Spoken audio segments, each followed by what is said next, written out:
Good evening, ladies and gentlemen, and welcome to the Hagmann and Hagmann Report on this Thursday, August 14th, 2014. My name is Joe Hagmann, along with my co-host and father, Doug Hagmann, who will be joining me shortly as soon as he learns how to use a phone. We have a great show lined up for you tonight. Nathan Leal will be joining us about 30 minutes into this hour, and he will stay with us through the next 2.5 hours. In the half hour we have a lot of news and information to get into, and I'm going to wait till my father jumps on board here. All right, and he's getting cued in here. There we go. Good evening. That's fantastic how this works. I have to tell you this, just mere seconds before I was going to do the introduction, I was unceremoniously cut off. But, folks, we have a lot of information here to pass along to you. Last night's show was a great show. Today it's going to be a great show. Nathan Leal will be on with us. Of course, you can visit his website at The Watchman's Cry, thewatchmanscry.com, and he's going to be talking about the real. His message is going to be a continuation of his last broadcast, but a lot of symbolism, a lot of stuff going on here that he'll be getting into. But got a lot of great emails about last night, got a lot of great comments about last night's program. I do want to say that one woman here, Barbara from Canada, wants to know something here, and I'll just touch on this real quick. This is an email directed to all of us last night, but she wants to know.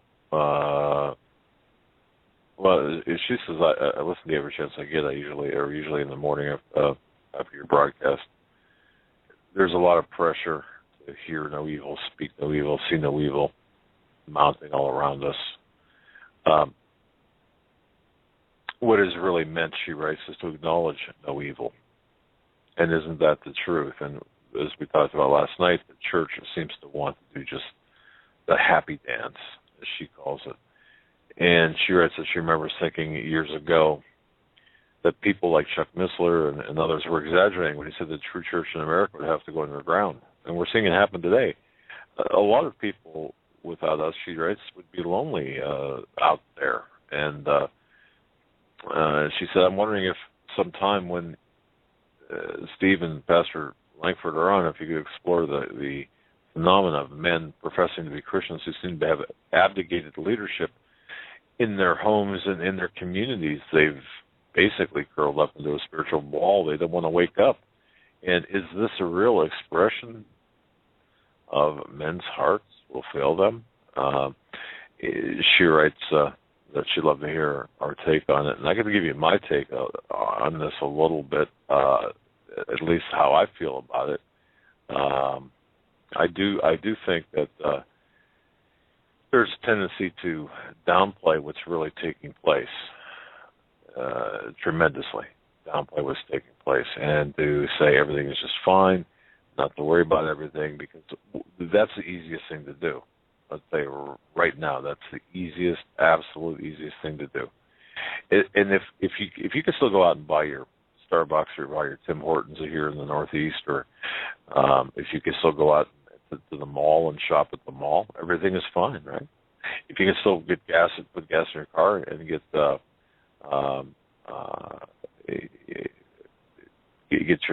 your whatever, yeah, I mean, everything is fine. So you're just being some sort of conspiratorial idiot, basically, by saying that the things are going backwards, or that things are going on and we can't see them.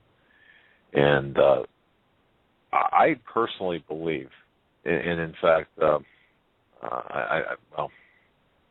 Alan West, I said an article today that Alan West declares Obama an Islamist, and I believe that, it's almost like welcome to the party, okay? Of course, he's more than that. Not to frag Alan West, to frag our own people on our side, but I think people now are starting to become a little bit more vocal. We were saying this 8 years ago, 6 years ago, 7 years ago. Of course he's an Islamist. Of course. And it's almost as if people are not understanding the severity of what's going on.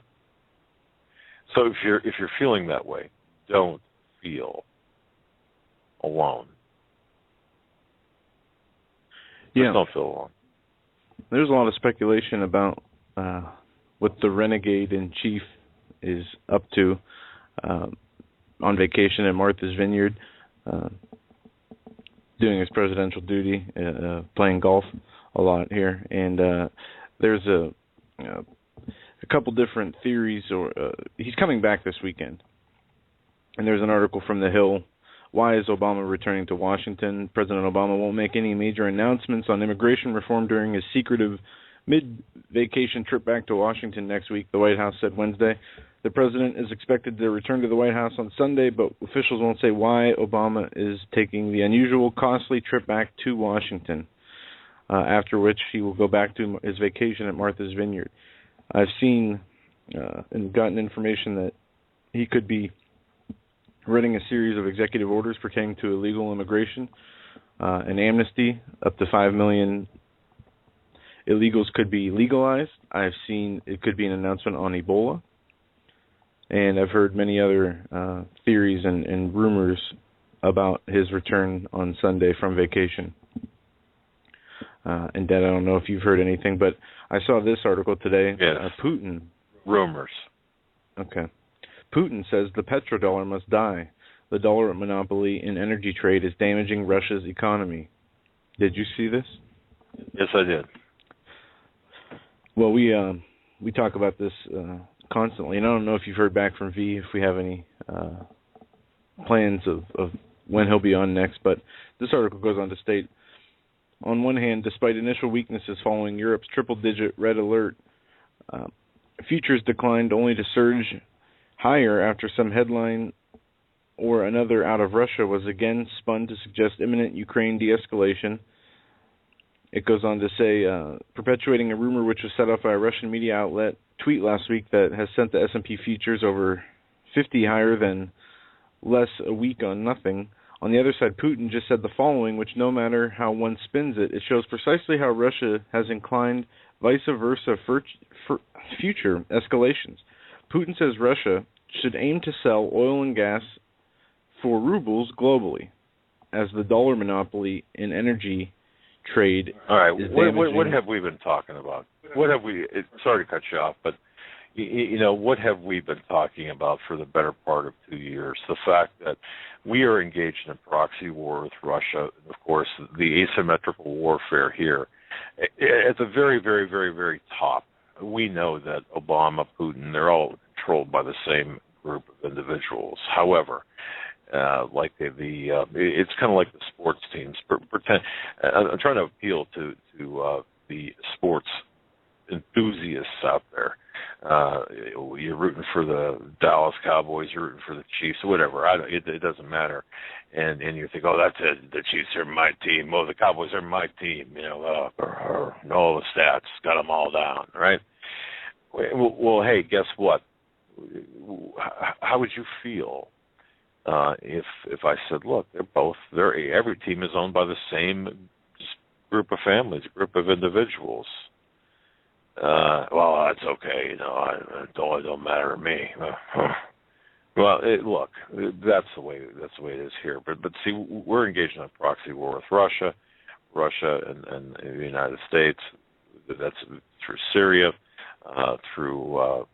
and we're doing the bidding for Saudi Arabia. But the fact is, the asymmetrical warfare calls for Russia to take out the U.S. dollar. Of course, we are going to take it out. Cal Bass, don't forget, interviewed Timothy Geithner. We believe it was Timothy Geithner back a couple of years ago about killing the dollar. The dollar, that's the target. Now people are saying, well, there's a big push to keep the dollar afloat. Well, that's true because there's a controlled collapse. You see, where people are being confused, there's a controlled collapse of the U.S. dollar, and of course, a non-controlled collapse of the dollar. They they want the controlled collapse of the dollar. They're gonna get as many people into the dollar as possible, and then of course at that time pull the plug once they can rape, pillage, plunder as many people as possible. Then they're going to pull the plug on the U.S. dollar, but not before, not 1 second before, because this is a game, and to them anyway. And that's what that's all about. Yes, of course. Don't forget what the United States did to the Soviet Union back in the Cold War, at the end of the Cold War, when we went after the ruble. Well, what do you think? What do you think Putin was during that time? He's part of the KGB. You think he's taking a page out of our playbook, doing the same thing to us, just so you know what's going on. It's people will say, well, everything is fine, the economy's fine, the unemployment's, it's up a little bit, or this or that. Are you serious? The Dow's up. Really? Okay. That's what you're thinking.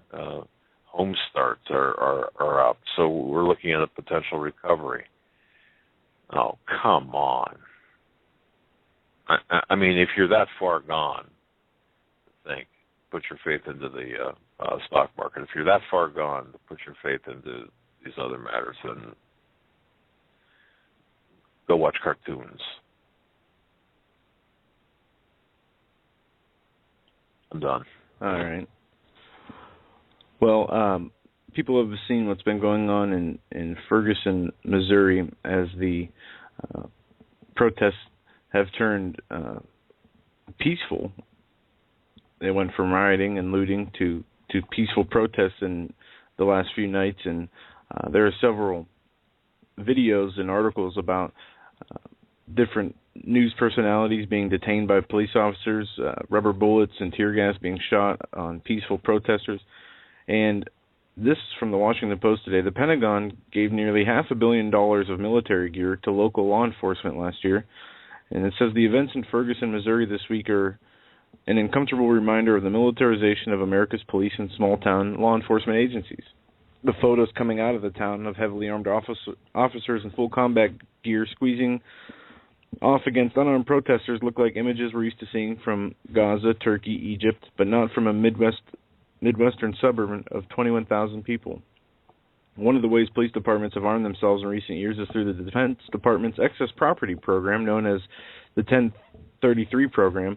We've talked about this in shows past, this specific program. It goes on to state it permits the Secretary of Defense to transfer without charge excess U.S. Department of Defense personnel property, supplies, and equipment to state and local law enforcement agencies.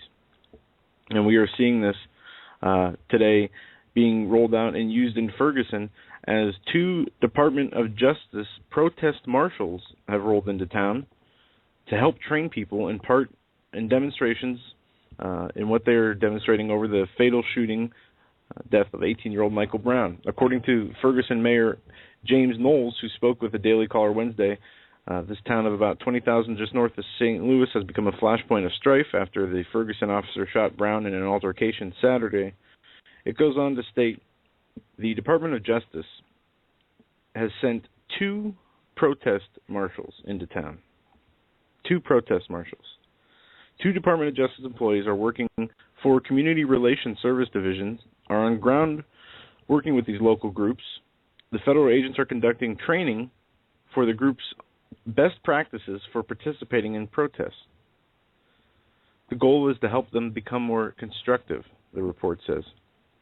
Now, this is crazy as we see what has happened in what I said here in the open, that the violence has went from looting and rioting to something different. We're seeing peaceful protesters, as I said, being shot at with rubber bullets and tear gas. We're seeing news personnel having direct altercations with the police, just like in Occupy Wall Street. We're seeing them being detained and arrested, as well as other civilians and protesters that are there. But there are some disturbing videos circulating on the internet about the use of force in this Ferguson. And it's not slowing down, it's escalating. There are social media threats and other protests in other towns popping up all over the place. And to see that the Department of Justice is sending personnel in there to help with these protests. They've turned the security over to the Missouri State Police and have pulled out the local law enforcement agencies there. This could take, even worse turn before it gets better, and not just in this local area. I'm going to tell you right now, Chuck Baldwin wrote an article stated today, and it's archived. I believe it's on Chuck Baldwin Live. It's on his own website. Now, I just want to kind of cite from his article. It's called Police Abuse, Riots, and AR-15 Rifles. Now, this is by Chuck Baldwin.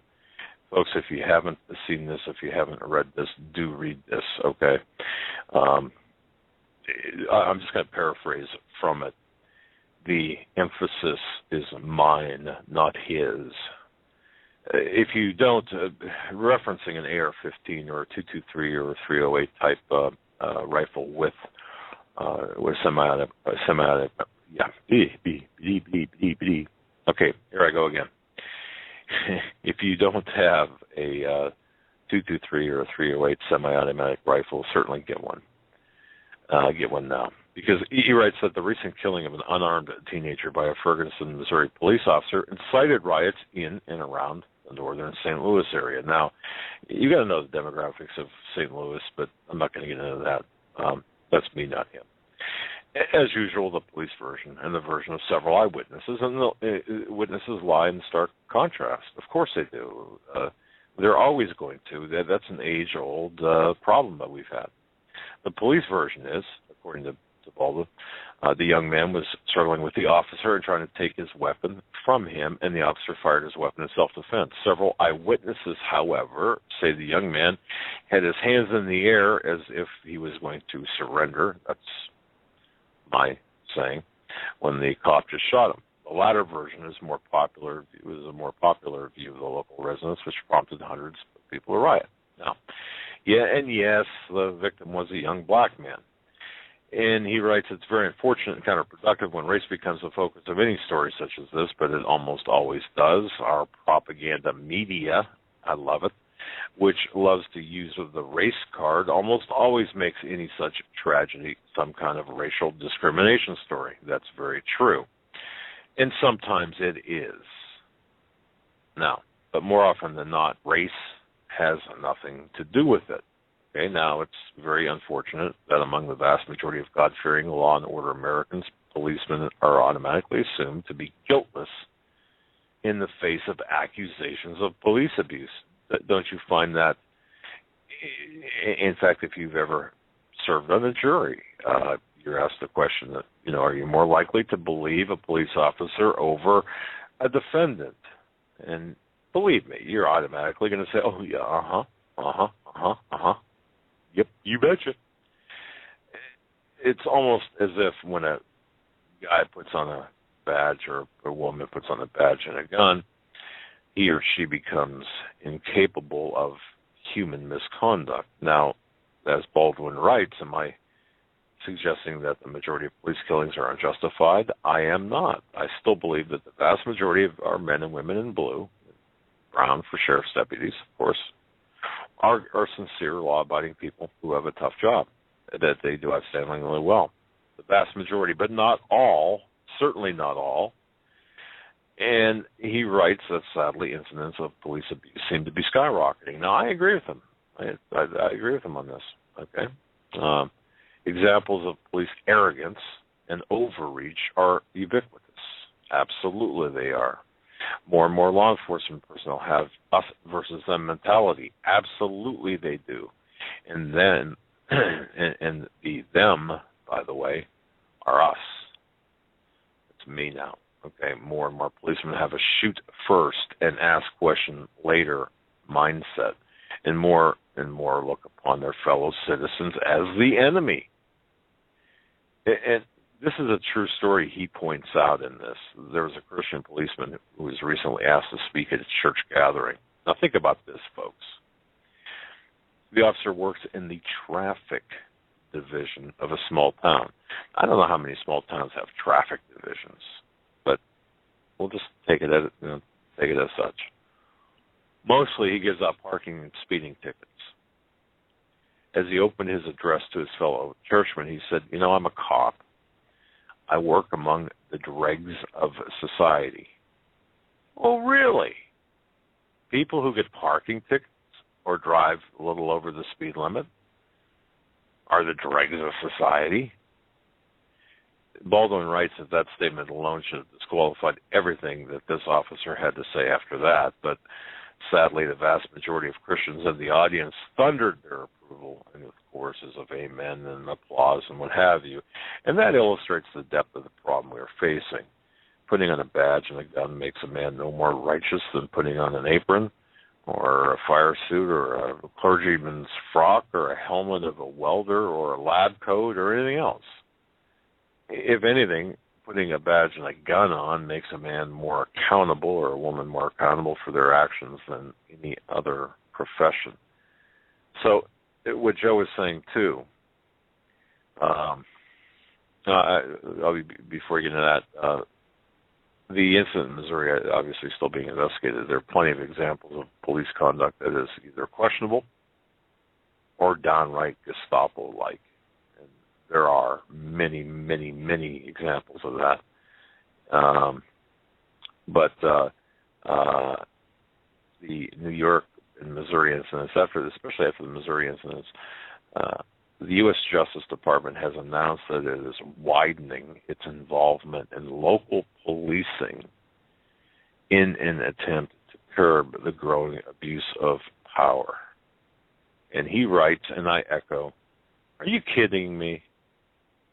The reason that so many of our local and state police agencies are succumbing to increased examples of police abuse is directly due to the militarization of local and state police agencies by the U.S. Department of Homeland Security. For crying out loud, folks, I mean, really? The DHS is providing the funding, the armaments, the military-style vehicles, the weaponry, the tactics, the training for the state, local, municipal police agencies, the arrogance, the heavy-handedness, the tactics of these rogue police officers can be traced right back to the influence of the U.S. government's Department of Homeland Security. You talk about a rogue agency, DHS is a rogue agency created by the Gestapo-minded bureaucrats from Bush on down and right through present day. This is the same U.S. government that's going to widen its involvement with local police agencies in order to curb violence. Are you serious? Are you out of your flipping mind? Really? That's going to help it, right? The U.S. Department of Justice is widening its involvement. Yeah. What a great idea. That's like having the IRS help you do your taxes. Yeah, I'll help you. Yeah. That's a good one. And it is like that. And it's just crazy. I was just reading some of the statistics. I know we went over that Pentagon 1033 program last year, but again, this year, even more machinery, as you said, 400 MRAPs, 500 aircraft, 93,000 machine guns have been given to local police forces. And I heard from an older documentary about Rodney King I watched today how we see these uprisings from against local police forces when shootings or whatever event happens that brings these in. And we have calls now from the Senator, John Lewis. He's calling for martial law to be declared in Ferguson, Missouri, for the federal police to come in and protect the citizens against the local police. This would be bad, obviously. As federal police are going to do nothing but, a national police force, we talk about this a lot, like the Department of Homeland Security, where local police forces do try their best to keep enforcing the laws of the land, the Constitution, and keeping peace. A national police force would be of a different agenda, keeping the government and their elitist and goals as what to protect instead of the people and the Constitution, which is what local police forces do now, or what they appear to do now, or are supposed to do now. But we see this And Rand Paul has come out and made a statement against demilitarizing the police. And he said, "We must demilitarize the police. Anyone who thinks race does not stew the application of criminal justice in this country is not paying close enough attention." Senator Rand Paul writes for Time amid violence in Ferguson, Missouri over the police shooting death of an 18-year-old. And he goes on to state, soldiers and police are supposed to be different. Police look inward. They're supposed to protect their fellow citizens from criminals and maintain order with a minimum force. It's the difference between Audie Murphy and Andy Griffith. But nowadays the police are looking and acting more like soldiers than cops with bad consequences. And those who suffer the consequences are usually innocent civilians. Why armored vehicles in a Midwestern inner suburb? Why would cops wear camouflage against a terrain pattern by convenience stores and beauty parlors? Why are the authorities in Ferguson so given to quasi-martial crowd control methods, such as bans on walking the street, sound weapons? It goes on to say, why would someone identify themselves as an 82nd Airborne Army veteran observing the Ferguson police scene? It goes on to say this is a visual aspect of the story.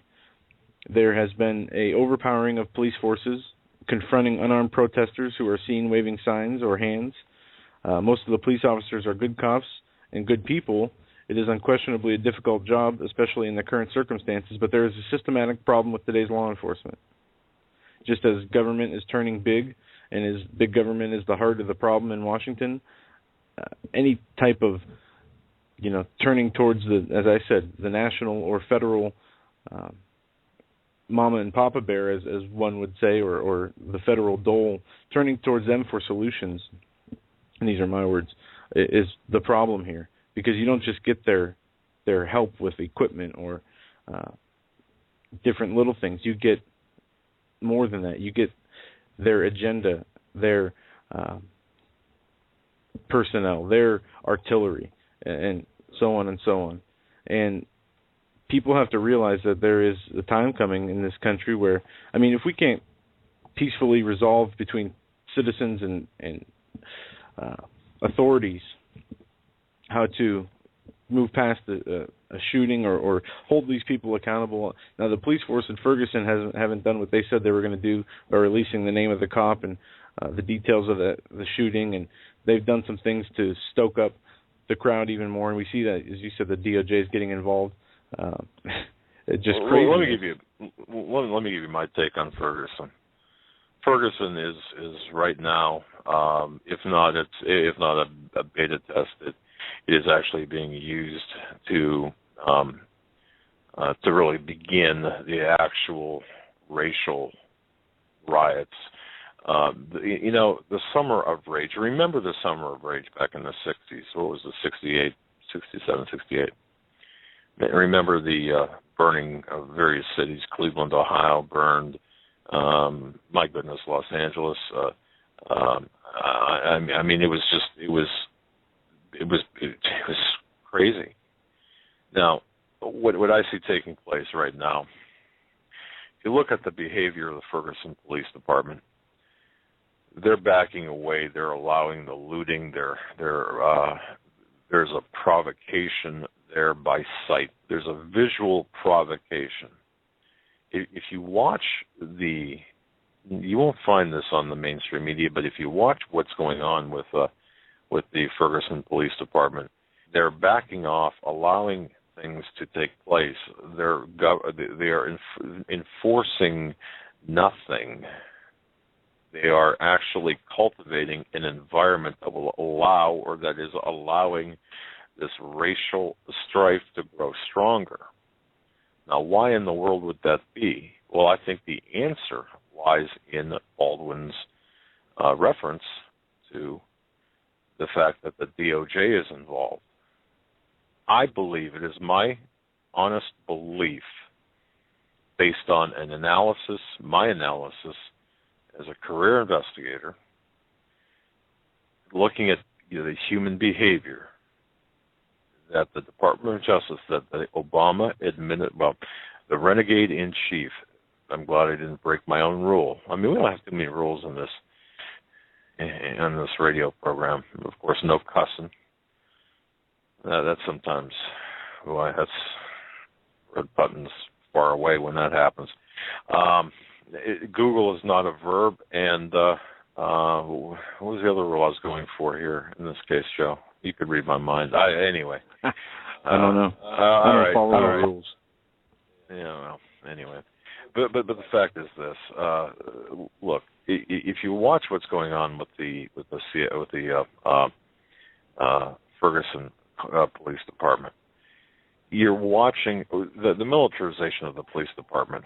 Oh, Obama. The other rule is Obama is not. It's not the Obama administration. He's just the renegade in chief. Renegade reference to a Secret Service code name. And thank you very much. But anyway, so watch what they're doing. Watch the DOJ's involvement. They are trying to recreate the Summer of Rage. It's not going too well, and that's why, of course, you've got the DOJ involvement. Well, why would they want to do this? Combine this with the open borders. The southern borders are wide open, and when Nathan comes on, Joe, this is the other thing. We did not script this tightly tonight because Nathan's going to be on. But when he comes on, before he talks, I do have something I want to approach him with. Okay? And this, folks, if you want to be prepared for this is in advance of Nathan, but while he's on, because I want to get his take on this. And I want to do this verbally as opposed to an article. Folks, if you go to CanadaFreePress.com, look at the top column. And now we're going to venture into Nathan Leal department here. The column by Eileen Johnson-Powell. It has to do with Ebola. National preparedness for potential Ebola outbreak and what the public is told. You might say, well, what in the world? You were just talking about Ferguson, the riots there. What are you changing subjects? What are you, ADD? I mean, come on. No, because I think this is all related. Remember, it's chaos. Satan is Captain Chaos. Oh, well, no. That's I shouldn't say that. Obama is Captain Chaos. Satan is the father of lies. I don't want to minimize Satan's involvement in this or the devil's involvement, but I will say that these two are highly related, directly related. You've got the poor southern border. You've got the balkanization, which is the larger objective of. Everyone says, well, the southern border is open, so more Democratic voters. Yeah, spoken like a true Republican, right? Yeah, more Democratic voters. Folks, you can do that with the flip of a switch. Really. I mean, okay, so maybe that's part of it, but if that's your biggest, strongest talking point, well, you're not seeing the big picture. But Ferguson, this is in my view, this is all part of a larger summer of rage, in a continual rage agenda and chaos agenda. The militarization, they've got to militarize, or they've got to make use of the militarized police forces, whether it's Ferguson or whether it's Watts or whether it's Mayfield Heights or who, the 5 boroughs in New York City or Miami-Dade. It doesn't matter. They've got to utilize these weapons of war domestically, and that's what they're going after, because they need to occupy us, preoccupy us, and occupy us. So, remind me before Nathan comes on, or when Nathan comes on, Joe, I do want to get into something. Folks, you can get a jump on this by going to CanadaFreePress.com. Dr. Eileen Johnson-Powell, disconnect national preparedness for potential Ebola outbreak and what the public is told. This I believe, has something directly to do with Nathan Leal's analyses, plural, to date. Pretty interesting, huh?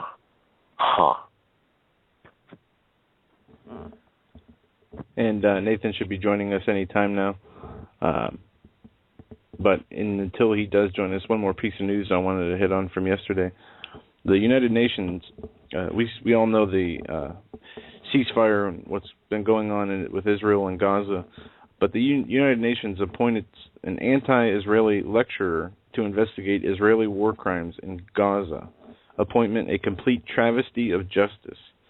The appointment by the United Nations of an outspoken critic of Israel to head a commission investigating alleged Israeli war crimes in Gaza has been termed a complete travesty of justice by Israel's ambassador to the UN. Ambassador Ron Prosser was protesting the appointment of William Shabazz, a Canadian jurist and lecturer on international law, to the post. In a letter to the UN Secretary General Ban Ki-moon, Prosser said, "In the light of the hate-fueled rants, one does not need to be a fortune teller to predict the outcome of this inquiry."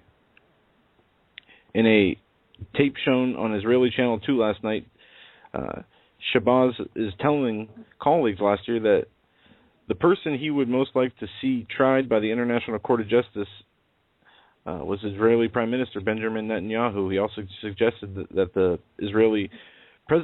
then Israeli President Shimon Peres be tried, and it goes on from there this article goes on detailing the anti-Israel sentiment this appointee has been given throughout the last few years, but now they're saying that this he's denying that he is anti-Israeli, and nothing is going to no personal feelings are going to have any influence on this commission or the outcome of this commission. But what they're doing is saying that the Israeli government and the IDF has entered into war crimes, or guilty of war crimes, from what their operation, I forget the name of the operation was, but the operation that they just recently launched in Gaza to fight the thousands of rocket attacks they've been getting. It's called Operation Kill the Stupid People that are killing innocent civilians. Anyway, with that, we have Nathan Leal joining us. Nathan. All right. Wait, hey, Nathan. Yes, sir. Nathan Leal. Nathan Leal yes, from. All right, Nathan. I'm glad you're with us. I got something for you here. I got to hit this. I got to talk to you about this. I need to talk to you about this before you get into your stuff here, folks. Go to HomelandSecurityUS.com, and at HomelandSecurityUS.com. On the right-hand side is a link to Nathan's site. It's watchmanscry.com. It's a hot link right to Nathan's site, watchmanscry.com. Alternatively, you can go to HagmanandHagmann.com, and under the upcoming guests, you can click on that. And, yes, there is a hot link there. It's disguised. You have to hover over with your mouse, and then it'll appear to Watchman. Or it's a nice broadcast. So you've got a couple of different options there. But Nathan, let me hit you with something first before you get into your stuff tonight, your marvelous information. Because I was talking with someone very close to me today, and I was directed to an article at CanadaFreePress.com, okay? And if you want to go there, it's cool. It's Disconnect. It's a top story at CanadaFreePress.com. It's Disconnect, National Preparedness for Potential Ebola Outbreak and What the Public is Told. The author is Dr. Eileen Johnson-Powell. Here is what got me, or what really made my head kind of almost want to explode. As we're looking at this article, again, it's CanadaFreePress.com, top story. It says this. Michael Snyder asked the obvious question, how in the world is it possible? Now, folks, as I read this, please pay very close attention to the numbers. How is it possible that more than 170, now numerology, 170 is actually 17, but okay, have been infected by the Ebola virus? The World Health Organization does not seem to have an answer, and so on. I'm not going to read every sentence, but I'm just going to read the ones with the numbers on them. The WHO released the information that West Africa has tallied 1,711, that's 1711, Ebola diagnoses, and 932 deaths. Okay, and the article continues. They talk about a subcommittee hearing on combating the virus threat held on 8/7/2014, August 7th, 2014, at the Rayburn House. And this continues. And if you continue through this, it's interesting. They mention Dr. Eileen Johnson-Powell mentions Dr. Stephen Hatfield. Remember that name from years past, the suspect in the anthrax probe. Remember him? Okay, well, he's referenced in this as well, talking about the new drug therapies for Ebola and emerging viral diseases. Anyway, onward. The results of the U.S. MRID 2013 study show when the serum was used on non-human primates, 43% of them recovered after an intravenous treatment. I'm going through this, I'm looking at the numbers, Nathan, and I'm thinking of Nathan Leal. I'm thinking of numbers, the significance of numbers. All of a sudden, the article, although it's a great article, is kind of taking a back seat to me wondering, is this some kind of a heads up? Is this some sort of a freaky communique? The numbers, in other words, do they represent perhaps some? Now, you obviously, Nathan, you have probably not had a chance to either read the article or even look at this, and I'm hitting you kind of blind with this, but I guess my question to you, Nathan, is could there be something here with these freaky numbers, 17, and every time I turn around, I'm running into the number 17. It's like, it's weird. Or am I just seeing monkeys, climbing on my living room ceiling? Man, that's a question with a volume of answers and a lot of different layers of answers. Doug and Joe, one of the things that amazes me constantly is as I do research into what the enemy is doing, and the enemy can be divided into the very top tiers where you have the spiritual realm, you have the destroyer, who's Satan, and then he transcends into the physical realm where he uses his earthly humans, his minions, to carry out his plan. And it amazes me that as the plan is being carried out, that I find myself amazed when I see the same type thing you're mentioning, the way the numbers add up, because when they wrote this report, that one person that had to be infected to make the number coincide with a profound symbolism was taken ill. So then they were counted. How does that happen on purpose? How does that happen in coincidence? And I believe that's another reason over and over that I stress and I want to make clear with my listeners and when I'm writing reports and doing my sermons and research that this thing that's going on right now in the world is not normal. The events that are happening right now are profound beyond the regular ability to explain in the natural. They're profound. And for the people that have a problem acknowledging the spiritual dimension, and I know that it can be difficult at times because you can't see it and it takes faith, but for the person that observes these things happening, they either have to admit that it's something above human power or they have to deny it. But if they deny it, they're denying reality. So, Doug, I believe that we are witnessing very profound spiritual things, and these things are even getting into the area of end-time Bible prophecy. God is the maestro of the universe, and he has everything under his control. And I don't know what the heavenly board meetings look like when he assembles his hosts, and from time to time he allows the dark side to come in, and he has a conversation with him like what we can read in the book of Joel, where Satan was able, the sons of God were able to come before God and discuss things, and Satan was able to come, and even to this day, until God kicks them out, Satan does have communication with God, and God has them on a short leash to do certain things, and these things that are taking place are going to take place to fulfill Bible prophecy. And here's the part that can get spooky and scary. From God's point of view in heaven, God is powerful, all-powerful. He is the boss of Satan. But here on earth, we're just children of flesh, and we can die, and we can get sick and ill, etc. So Satan is a powerful force to be reckoned with, and a lot of people don't want to acknowledge that, and a lot of people don't really take it seriously. And I don't mean to digress in answering your question, but I think in summary, Doug, we're witnessing a spiritual thing that's beyond human explanation. There's no other way to explain it. And Satan is into his numbers. His minions are into their numbers.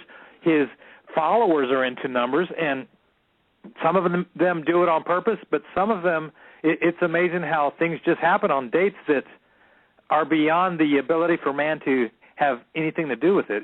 It's incredible. What you're bringing up is incredible, and I think that as we continue to watch events take place, we're going to continue to see that everything is ordered. It's ordered chaos from the spiritual realm, and the numbers are a timestamp and a marker that it is ordered chaos from the spiritual realm. So that's the best explanation that I can give. Well, okay, so what you're saying, I'm not really, seeing monkeys, and they do communicate. The powers, the Luciferian satanic powers do communicate, and they may be communicating in a case like this. In other words, there might not be, for example, 1,711 or 17 or 170, but they might report it as such and therefore communicate it as such, or there might be, and it just, but there is this level of covert, semi-covert communication. We're using numbers and using symbols and using other things. Yeah, of course there is. You talk about it. So, okay. Yeah, good answer. Thank you for that answer. I didn't mean to digress or to take you off of what you wanted to talk about, but I was just really concerned about this because I've been seeing 17 so much lately. MH17, the flight, and the 17s that surround that, and all of this other stuff. My goodness. So thank you, Nathan, for answering that, my friend. Well, I don't know if I answered it to someone's approval, but Doug, when we look at news events in the natural, and me included, this morning when I was eating breakfast, I was going over some of the news events, and I saw the video of the police officers shooting tear gas at those news reporters and the rubber bullets. I saw that. I saw them taking down the equipment, and the natural part of me was very angry. I was watching it with my wife, and we're speaking to the computer screen saying, really? Where are we? What time is it now? I mean, if it's not more obvious that we're in a police state, that times have changed, that the Orwellian nightmare has finally arrived in America, here it is. And the natural part of you gets angry. And the patriotic American part of me wants to, do something in the natural. So I'm right there with you. And the big challenge, though, when we examine these events is to try our best. And ladies and gentlemen, I want to say this for everybody. And tonight as we go into the program, we are going to look, once again, as we regularly do, Doug, when I come on the program, at events transpiring in the spiritual realm and try to associate them with what's happening now. We have to look at the big picture. And I want to challenge everyone to try to do that as we're examining these things. I know it's not easy, but if we have that type of understanding, then I fully believe that God's people will be able to rise up and be used by Him to do great things and great exploits. I fully believe that, Doug. I do too. And what a great statement for you to make, Nathan. And thank you for making that. I truly believe that as well. And folks, I hope you all heard that and really took that to heart. Thank you for saying that, Nathan. I believe it. Well, I wanted to start off by, can we start? Or did you want to? Yeah, okay, sure. I want to start off by just saying that I am finishing up on a new sermon, and it's going to take two different sessions to do it, and I found it interesting. I believe you had Steve Quell on recently, or Pastor Langford, and they talked about Gideon. Is that true? I didn't hear the show, but yeah, last night. Okay, it was last night. Well, the sermon that I'm about to release is about Gideon, amazingly. Wow. And I've been really studying and digging and doing a lot of research on the life of Gideon and what was going on during the time when God called him, what Israel looked like, what they were feeling, experiencing with their neighbors, the oppression, the vexation, etc. And so I'm about to release that sermon. So, ladies and gentlemen, if you are on my list to receive sermons, you will be getting that notification soon. If you're not, you can go to my website, Watchman's Cry, and you can hear it when I release it. But I believe, Doug, that it's very, very important for we as Christians, again, to try to see things in the multifaceted level, multidimensional level, including the physical and the spiritual. And so in this message I'm releasing about Gideon, I am going into the behind-the-scenes that took place during the time of Gideon's calling. Now, real quick, though, for those that aren't familiar with the book of Judges and the Scriptures, we can see over and over the repeated cycle of the children of Israel obeying God, being good to God, being nice and obedient, but then backsliding and falling into idol worship and Baal worship to the point where God had to say, you know what, enough's enough. I'm going to have to wake you guys up and let you know that you can't continue in that way because this is wrong.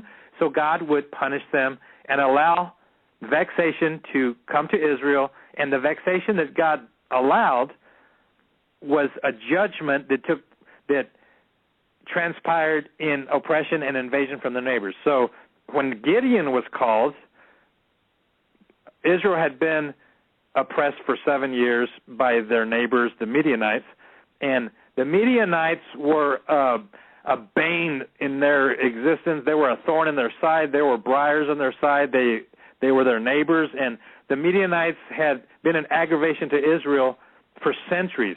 In fact, if you go back in time, the Midianites were the ones that sold Joseph off to slavery, and they were also the ones that caused problems with Israel when they were wandering in the desert. And I don't want to go into the details of what they did when the children of Israel were in the desert, but I do want to say this, and it's real important that we as Christians can get a hold of this thing.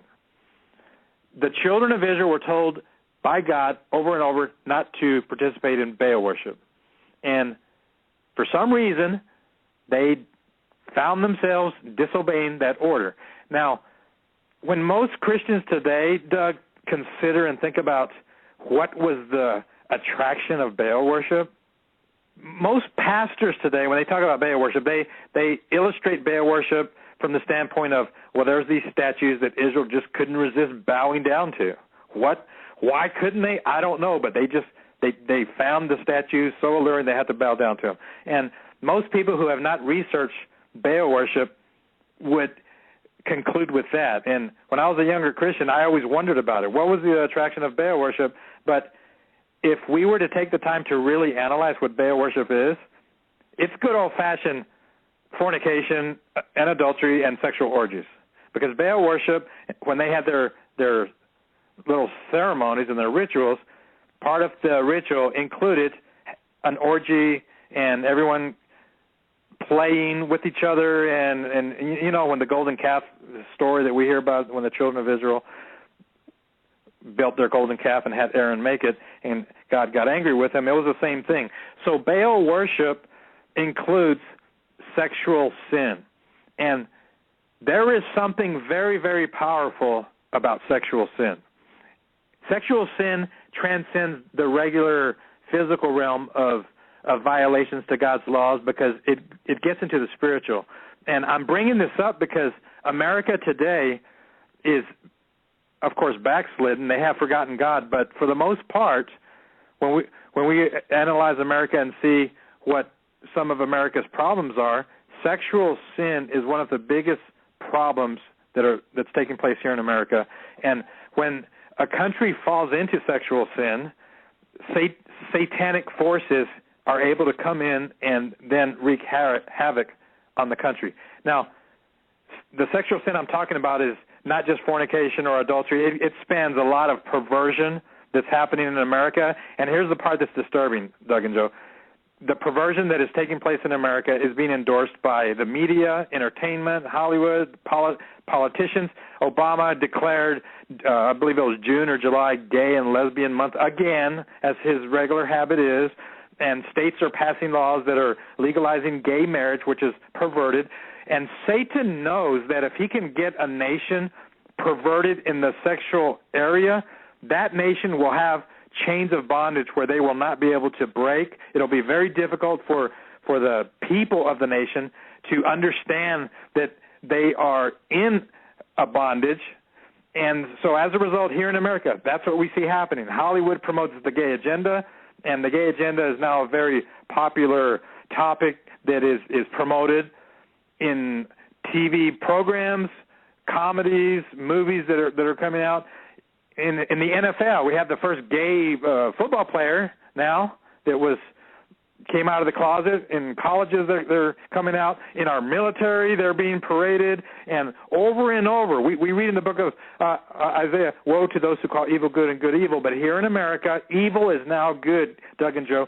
So when we examine the timestamp of America's morality right now, 2014, we can see a nation that has forgotten common sense. We can see a nation that is now corrupted and perverted and now has given themselves over to the flesh. That's why when we look in the book of Revelation, it says that Babylon is the great whore because it causes the whole world to fall into the sexual sin. So it's old-fashioned Baal worship once again, but now it's wreaking havoc on every part of our culture, Doug and Joey. From the public schools, our students, our children are being indoctrinated with perversion, how to do horrible things that are unsightly that people shouldn't even discuss.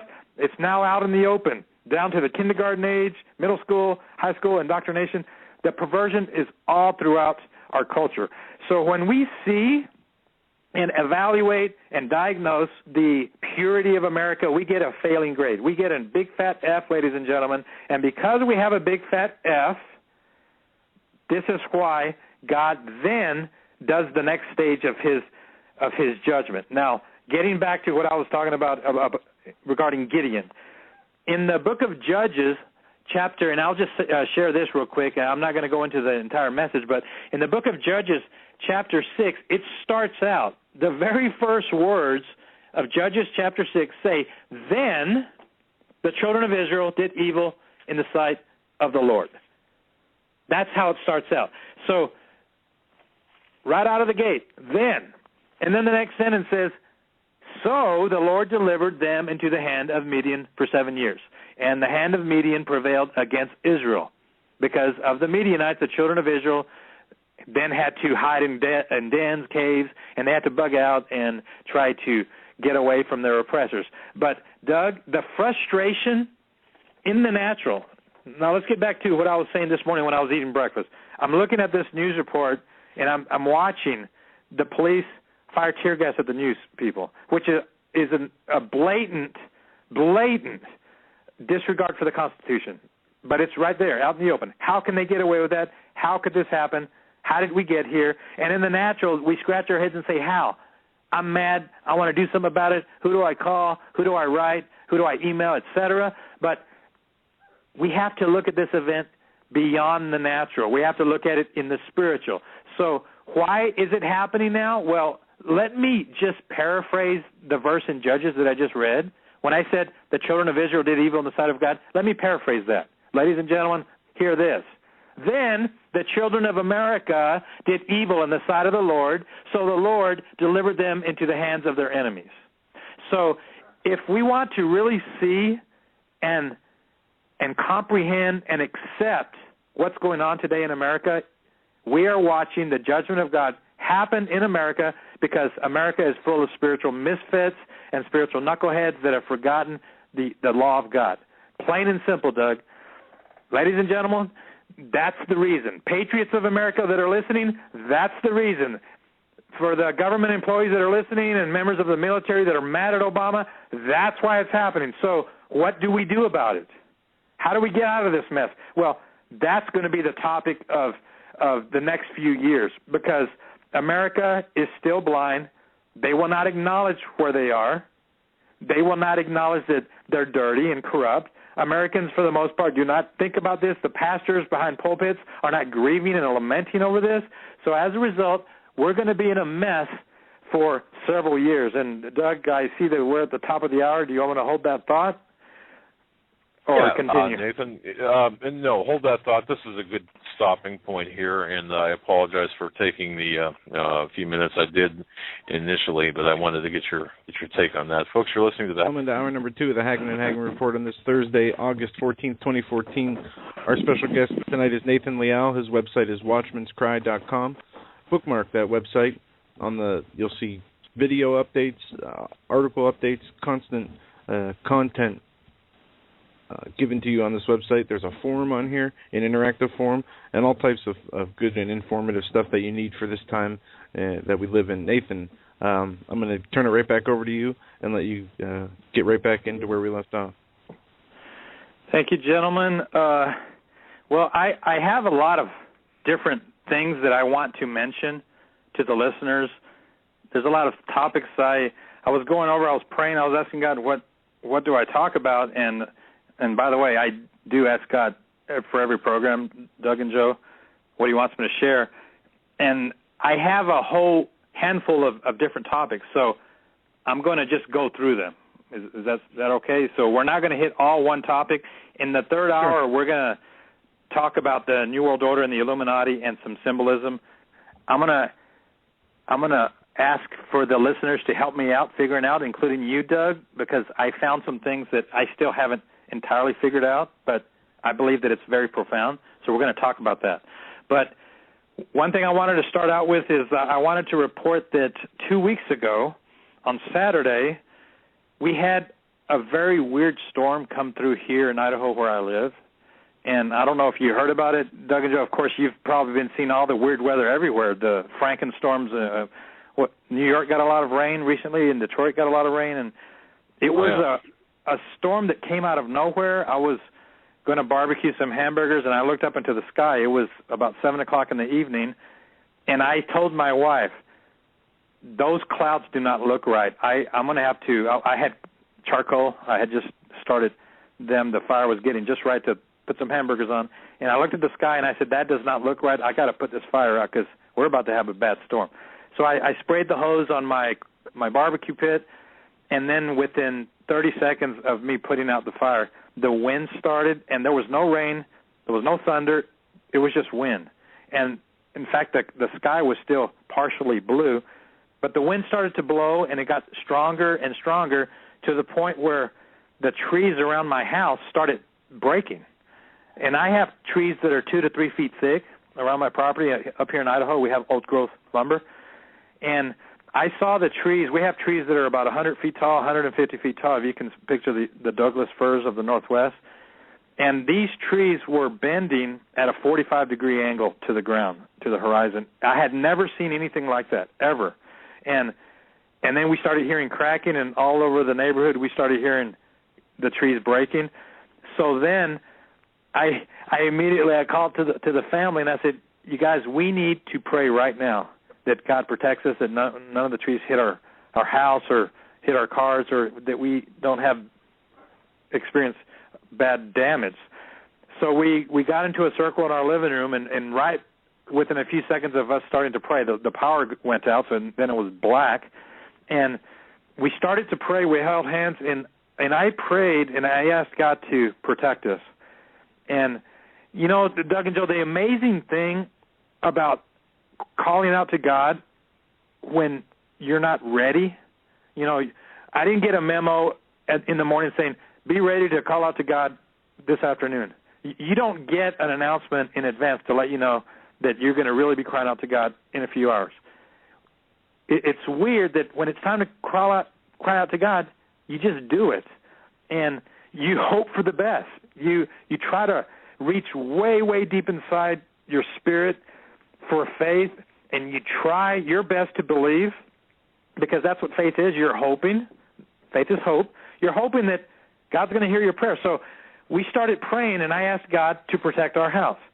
But when I was finished praying, I then was thinking, okay, what do I have to do right now? This thing is happening. It's in real time. The wind is howling, and I did not have a wind speed, a way to gauge the wind. But based on what I was seeing, I knew that the wind had to be at least 70 to 80 miles an hour or even higher, probably up to 90 or 100. That's how intense this wind was. So I went outside in my front deck, and I was looking at the wind that was pounding on me, and I started quoting Psalms 91 out loud. And I was walking back and forth on our deck, and when I was quoting Psalms 91, I felt so helpless, but I had faith also that I knew that God was there. But at the same time, when the wind's coming, you don't know what's going to happen. It's like watching a tornado come. You're trying to quote Scripture and take authority, but you don't know if it's going to work, so to speak. So I was walking back and forth on our deck. The wind was howling, and some gusts kept coming, and I said, you know what? I don't care if I look like an idiot. I don't care if I look silly to whoever's watching. And I was out there by myself, and then my kids came out, and I told them, my oldest son came out, and I told him that he needed to keep praying. But I tried to do what we read about in the Scriptures just because why not, right? So, ladies and gentlemen, I'm throwing this out there because there is going to be time. There's going to be sessions. There are going to be events that are going to be coming to everyone in the whole world. But if we're here in America, since we know that we're under judgment, we're going to see some very scary events. When I was looking at the sky, Doug, I knew that it wasn't a natural storm. I knew that this thing was manufactured. There was something that some PhD behind a computer or keyboard was manufacturing and bringing to us here in the northern part of Idaho. It did not match any weather that I had seen. So I was doing spiritual warfare, and as the wind came, I spoke out loud to the wind. And ladies and gentlemen, I know this sounds crazy, but Jesus did it, and he said whatever he did, we can do. So I spoke to the wind, and as the wind was coming, I pointed to it, and I said, no, wind, we just prayed. We are covered by the blood of Jesus. We're covered by, it is written, Psalms 91, we are under the shelter of his wing. I started quoting scriptures like Jesus did in the desert. And I rebuked the wind, and I commanded it to go around our property. I commanded it to go to the left side of our property or the right, but it was not to come on our property, and I asked God to station his angels. I was trying my best to take authority over this thing, but again, I'm qualifying it. Doug, when you're trying to pray with authority, you're still hoping. You're still not sure. There's still an element of the unknown. So I want to establish that, and I want to qualify with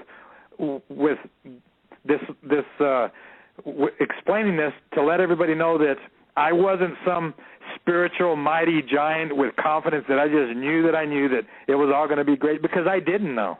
I have lived long enough to know and experience events where things are beyond our control. I've had fires at our house. I know what that's like. And, you know, when you're experiencing weather that's not going in your favor, or just things, tragedies, accidents, fires, etc., the confidence level is not as strong as when things are going easy. So as I was rebuking the wind,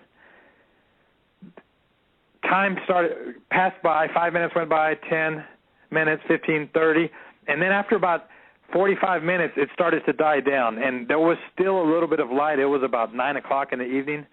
There was a little bit of light left, and then the storm was finally over, and I said to the family, well, let's go see what the damage is.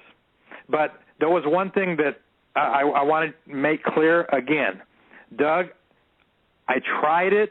Jesus said you can speak to this mountain. Jesus calmed the winds. Peace be still. We know the stories in the Bible. So I tried it, and I told the wind that it could not break any of the big trees on our property. Now, I heard some small ones cracking, and there were little ones, 3 inches, 4 inches, 5 inches, that cracked.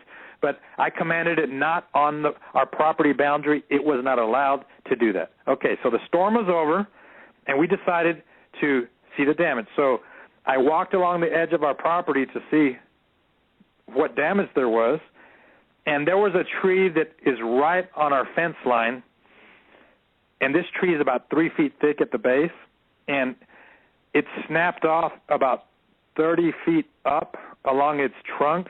It snapped off. It was about 100 feet tall, 3 feet, and where it snapped off, the trunk of the tree came down and it landed right on our fence. And half of it landed on the other side of the fence, and a portion of it landed on the fence. So it was maybe about 10 or 15 of wire fence that it hit.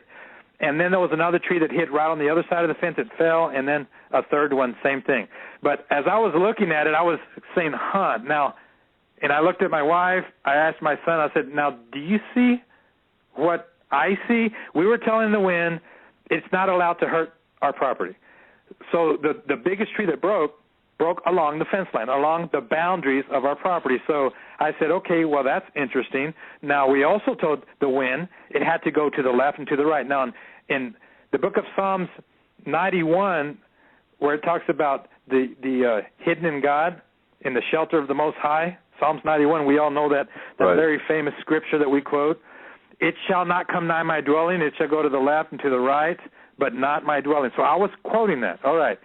So we walked down our driveway, and we went down our road, and the neighbor's house had a tree land right on its power line, and then it landed on the telephone pole, and it crushed the transformer, and the whole telephone pole came down, and it was laying across the street.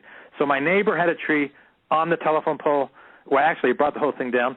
And then the neighbor after him had 12 trees, and when I say trees, Doug, these are huge old-growth trees.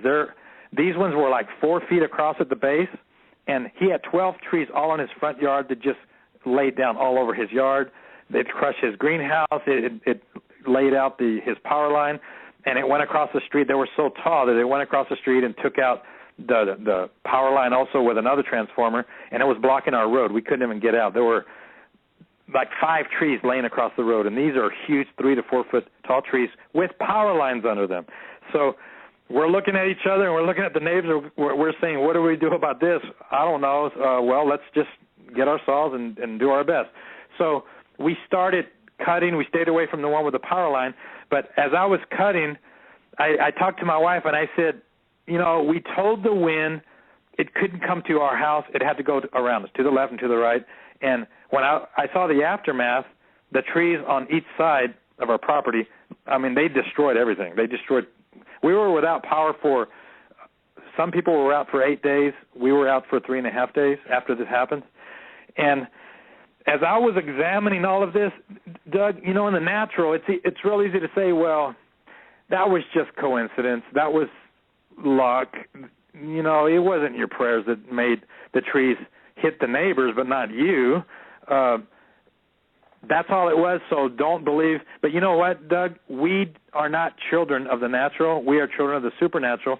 And I'm sharing this event and this experience because, ladies and gentlemen, every one of us in the days that are approaching are going to experience some weird things that are going to surpass the ability to explain. They're going to be scary.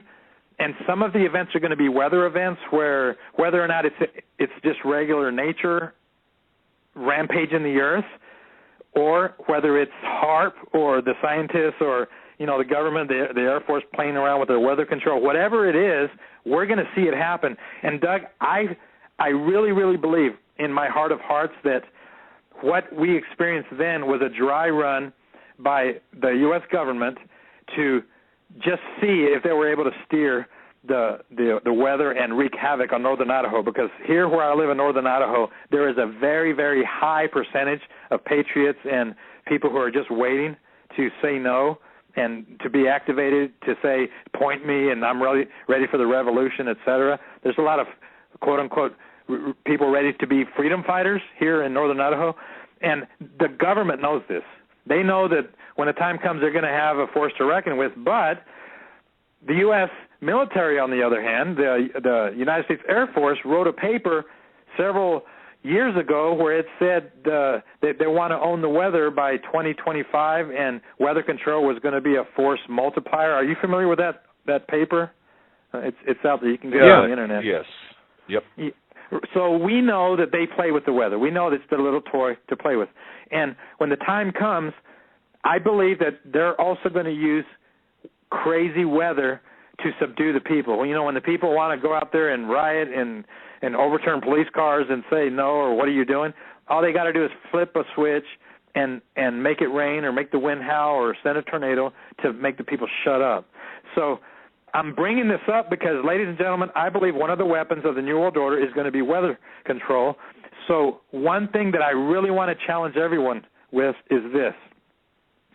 Please get familiar with Psalms 91 and get familiar with the scriptures where Jesus tells us that if we are his people and if we are living right, if we're walking in him, if we're walking in forgiveness, if we are walking in a life of repentance, if we are walking in his lordship, then we have at our disposal some very, very incredible spiritual tools where we can command the winds, where we can appeal to the heavens and ask God to make it go around us but not come near our dwelling. Now, I consider the end of that storm and what happened a miracle. I consider it an example of what prayer can do and what speaking with authority, even though you don't believe you have the authority at the time, but I believe it was an example of how we as God's people can do exploits for him. And I'm sharing this,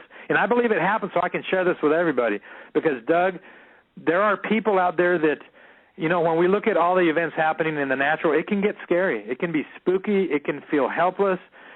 There's a lot of odds that are not in our favor, to quote Hunger Games. So what we need to do is to increase the odds in the realm of the supernatural, but because we have a God that does care about us.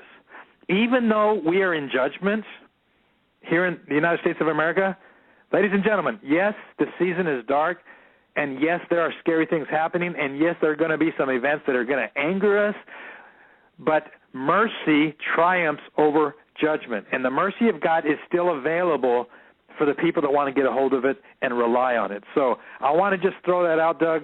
There is mercy available, and also I have to say this, and this is another thing that's related to that storm that came. After the storm arrived, we had no power. The entire city of Priest River was without power. Sandpoint's a few miles away. They're about 24 miles from us. They were without power, and halfway down to Spokane, they were without power. There were over 100,000 people. I believe it was 60 to 80,000. It might have been close to 100. Had no power, and some of them had to go a whole week without power. When the event happens, it is too late to get fuel for your generator if you own a generator. It is too late to get the generator tuned up and primed and ready. It's too late to have buckets. You know, how interesting, Doug, the last time I was on your show, I went through a little water dry run crisis. Remember that? Yeah.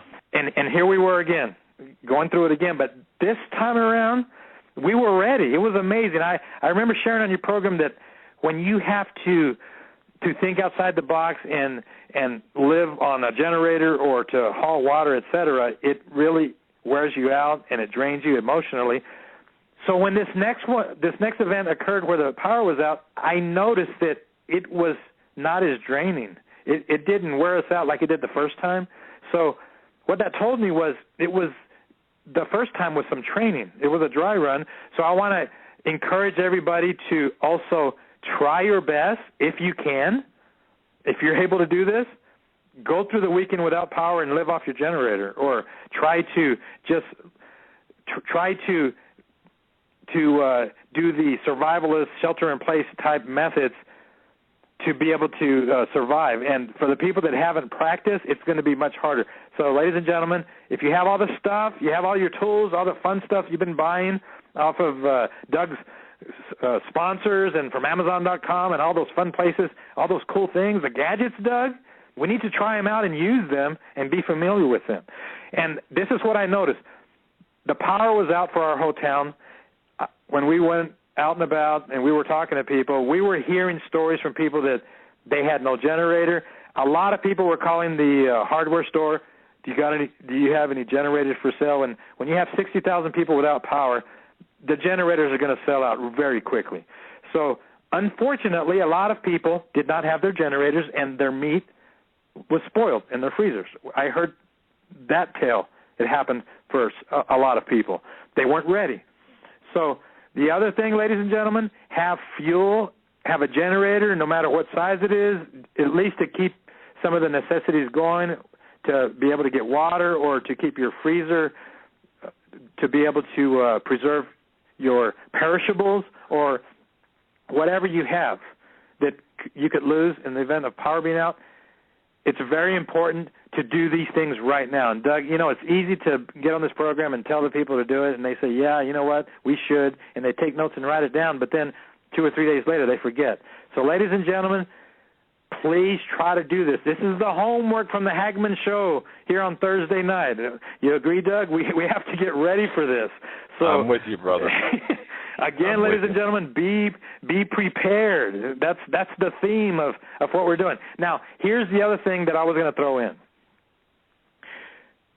The neighbor who lost all the trees, the 12 trees, it ruined his yard. It was a lot of damage. Thousands of dollars of damage occurred to him. That neighbor is one of the most hated neighbors on our street. No one likes him because he's an alcoholic and he's real abusive to his kids. His wife and kids, he basically did the mail order bride thing, and he got them from the Ukraine. So the Ukrainians, his wife and 2 teenagers, and he is an alcoholic. When we first moved into our neighborhood a year ago, we met them, and we had the Ukrainian lady at our house, and she told us how she escaped the Ukraine during horrible times 10 years ago. And I said, wow, God saved you. God spared you. God made it possible for you to come here to America. And she interrupted me and said, no. There is no God. I don't believe in God. And when I heard her say that, she was sitting at my dining room table, and she said that, Doug, I don't know if I'm too simple-minded when it comes to this, but I think for someone to say that they don't believe in God is just the silliest thing that anyone could say. The words are leaving their lips. So I started laughing. I couldn't believe it. I laughed for probably 10 seconds. She goes, what's so funny? And I said, what you just said. You just told me that God helped you leave, even though you didn't give him the credit, and it was a miracle that you were able to leave the Ukraine with your family, et cetera, and then you're telling me that you don't believe in God? She says, yes, there's no God. So they are acknowledged atheists, and for the last year, they have made it clear that they're atheists. But here on our side of the equation, I have told my wife and I've told my kids that we need to try our best to minister to them and reach out to them. So I feel sorry for them because they don't have any faith. I really, really do. So here's the interesting part, Doug. You got Nathan, the crazy watchman, rebuking the wind and telling the trees and the wind that it's not allowed to fall on his property. When the storm was over, the closest it came was along the fence line. That was it. Meanwhile, you have the neighbor of Nathan, who is an acknowledged atheist, and his kids are atheists. We invited them to church. They don't want to go. They let us know that they don't believe in God. They're the ones that received all the damage. They had no protection. They were wiped out, and it was very clear when you looked at the 2 examples of faith versus not giving God credit. So, ladies and gentlemen, for those of you that are still struggling with your faith, or you're still wondering if God is real, if he's out there, if this Christian thing is real, it will become more and more obvious and apparent in the days that are coming that God is real for those that rely on him and for those that are willing to step out in faith and do some great exploits of faith. It's going to become obvious. But for those that deny God, Doug, Joe, it's going to be sad because they have nothing to depend on. They do not have the ability to ask God for mercy, for his protection, for his cloak, his bubble, his hand, to be under the shelter of his wing. That's sad, but that's what we're going to see happen. So while quote-unquote doom is approaching our land here in America, ladies and gentlemen, the people that have faith are going to weather the storm better than the people that do not have faith. But also let me add this, Doug. After the storm, when we saw the atheist neighbors with all their destruction, the next day I went to their house and I saw that there were just trees everywhere. It was blocking their driveway, and they didn't know what to do. And I told them that I would get my kids, and we would go there and we would help them to clear to make a path so they could at least get out of their driveway. So my two teenage sons helped me, and we spent a good amount of time the next day. It was all day on Sunday, and we got our chainsaws, and we worked very hard to clear the area so that they could be in a better situation.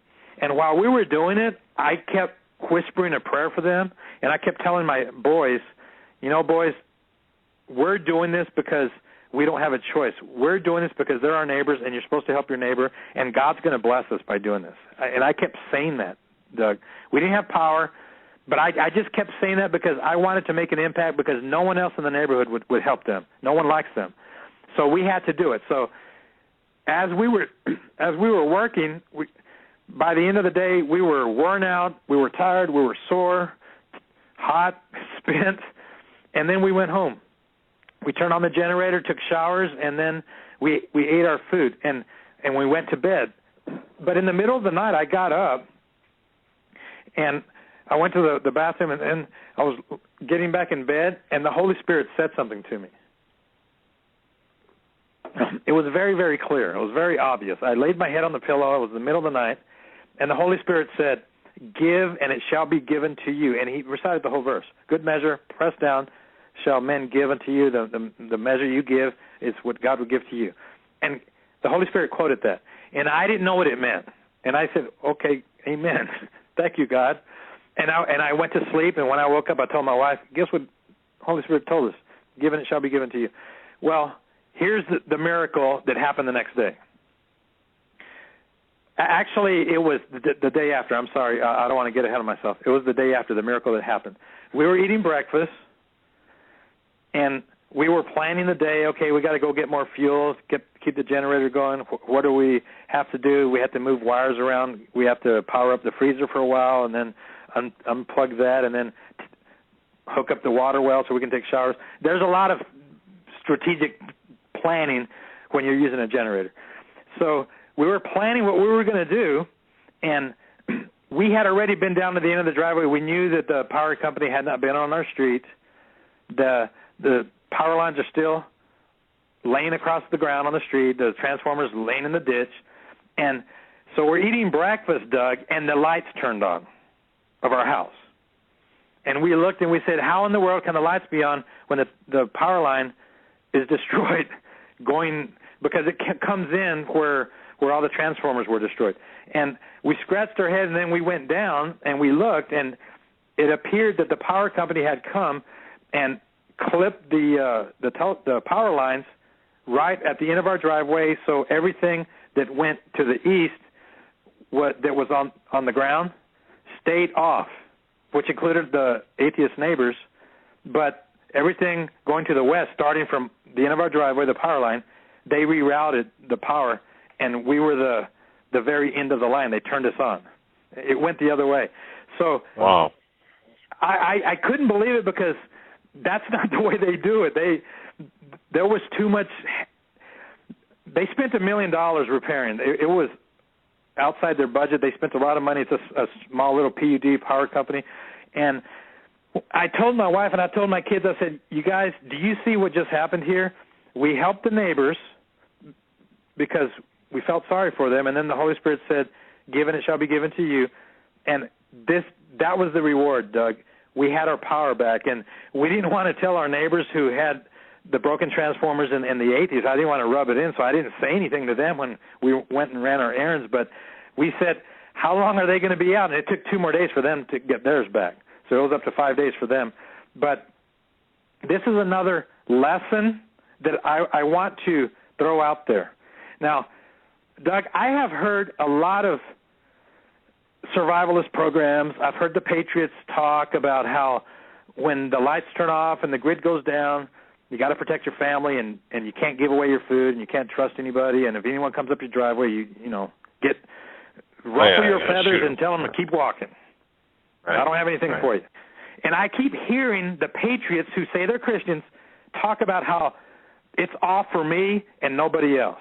I hear the patriots talk about how you can't trust anyone, and that's just too bad. And I see YouTubes that say this. I see, and I don't have to explain. You know what I'm talking about. You've heard those as well. Oh, yeah. Don't trust anyone, especially that mean neighbor that was a jerk 6 months ago. Don't help them. But I want to throw this out instead. I want to throw out an alternative situation.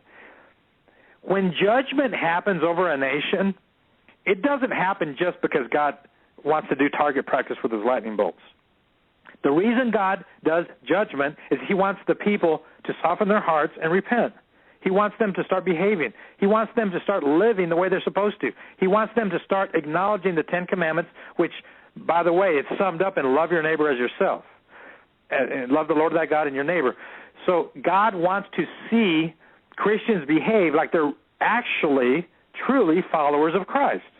He wants to see Christians behave like they have actually taken up the cross, denied themselves, and helped others.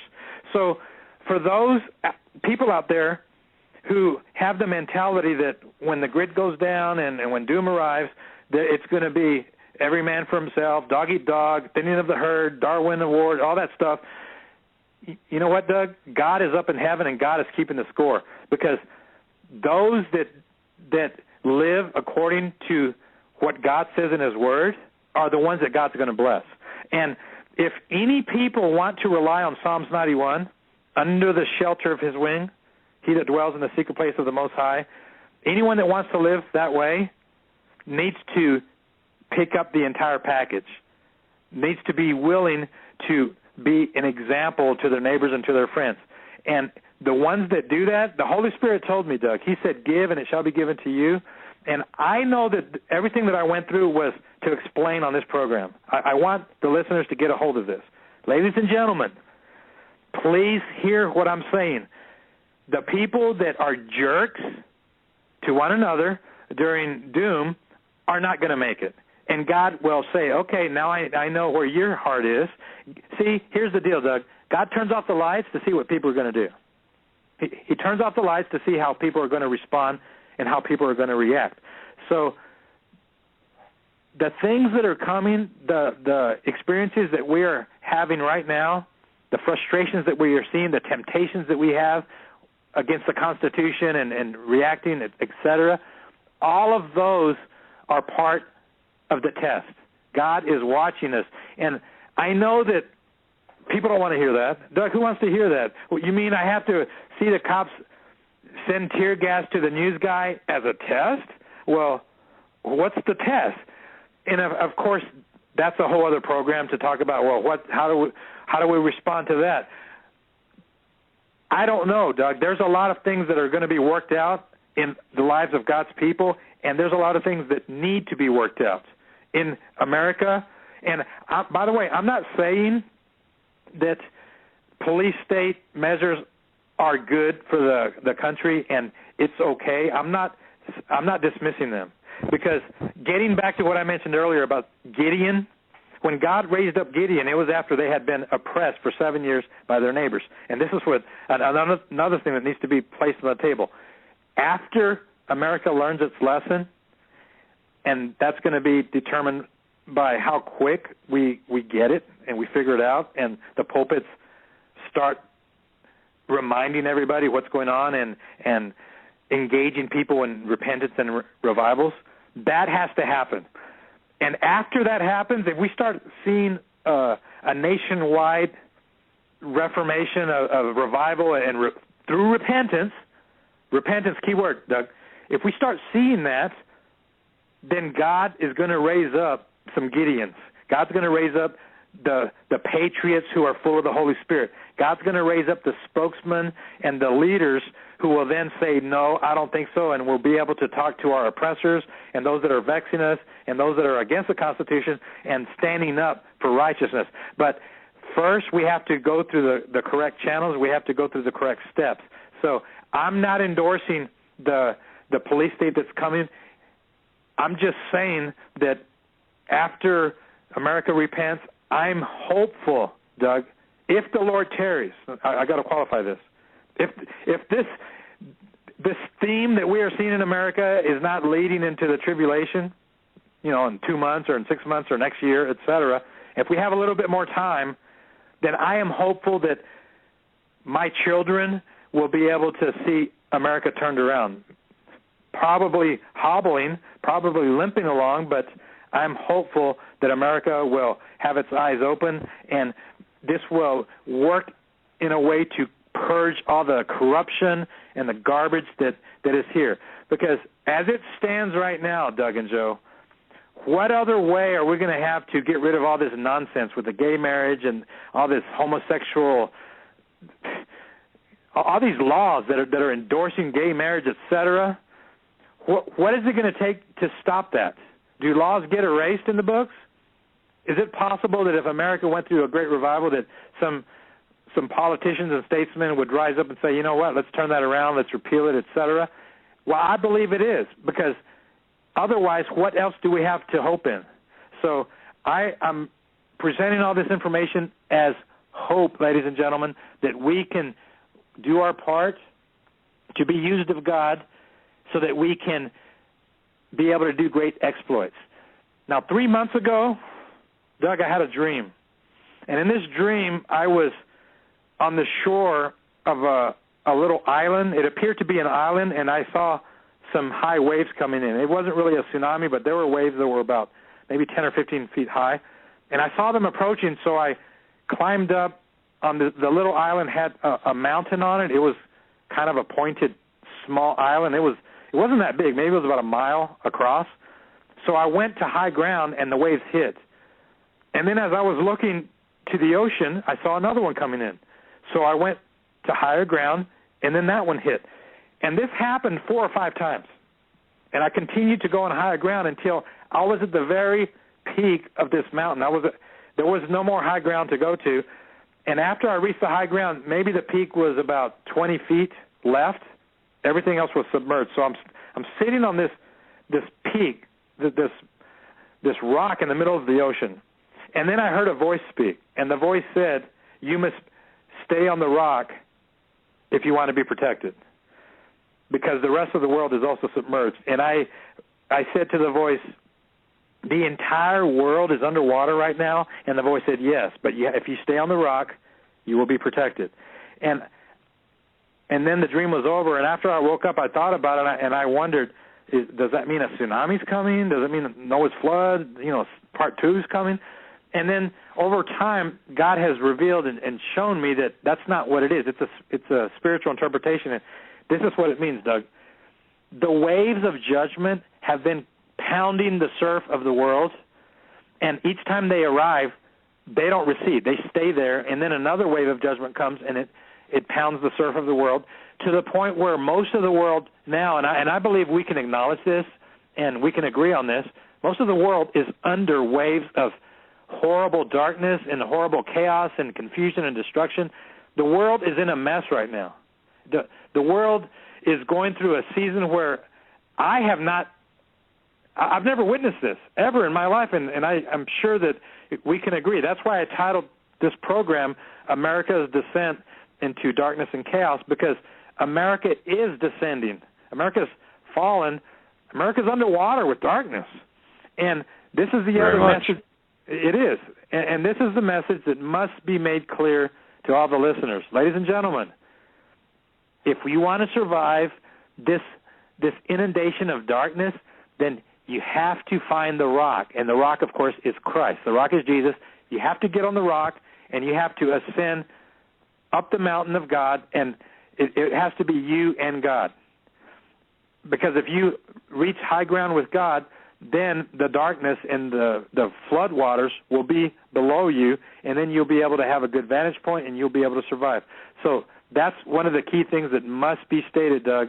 And I'm bringing this information to hopefully set some spiritual rationale to what's going on, to the developing news, to the crazy, bizarre news stories. I'm trying to bring some sanity spiritual sanity with what's going on in the news so that we can have the right perspective. We started out with the Ebola virus. You were asking me, what is it? And when I spoke to you on the phone yesterday, you asked me, what do I think it is? What's going on? Is it a false flag? Is it fear-mongering? Is it to get us to take the vaccine up? There's a lot of questions, right, Doug? A lot. Yeah, absolutely. Yes. Why is it happening? Every day I open my email box and there's more stories about how it's spreading to another nation, how it's arrived. I got another one. It arrived in Brazil. It's spreading throughout the world. So is this a manufactured crisis? Is it contained? Is it under their control? Are they trying to have it under their control? Are they losing control? A lot of questions. But in summary, I would say this. And by the way, let me ask you this question, Doug. Excuse me, let me take a drink. The Ebola virus, some of the symptoms of the Ebola virus are horrible. The hemorrhaging. Oh, yeah. Right? People bleed out? That's right. Any orifice, blood from all orifices. It's nasty. I'll leave it at that, yeah. Well, in the Bible, and I've shared this many times on your program, I've talked about the fourfold judgment. I've talked about how there is a spiritual precedent to really get an idea of how God spanks the land, spanks the country, spanks the kingdom, spanks the people. And the book of Ezekiel, chapter 5, talks about the 4 categories of judgment. Now, when God would judge Israel in the Old Testament, he did not always throw all 4 categories on them. Sometimes there was 1 or 2. Sometimes there was 3 of them or all 4. But there's 4 of them that God can use. And I find it interesting that in the book of Ezekiel, chapter 5, verse 17, it says something real interesting. Now, do you guys have your Bible there in front of you? Is there? Can you read Ezekiel 5:17? Because as we're looking at Ebola, ladies and gentlemen, if you have your Bibles, take a look at this. Doug, if you have it, can you read that? Yeah, I can read it. Joe's got his handy right here. Okay, Joe. Mine's on my bookshelf. 5 what? 5:17. 17.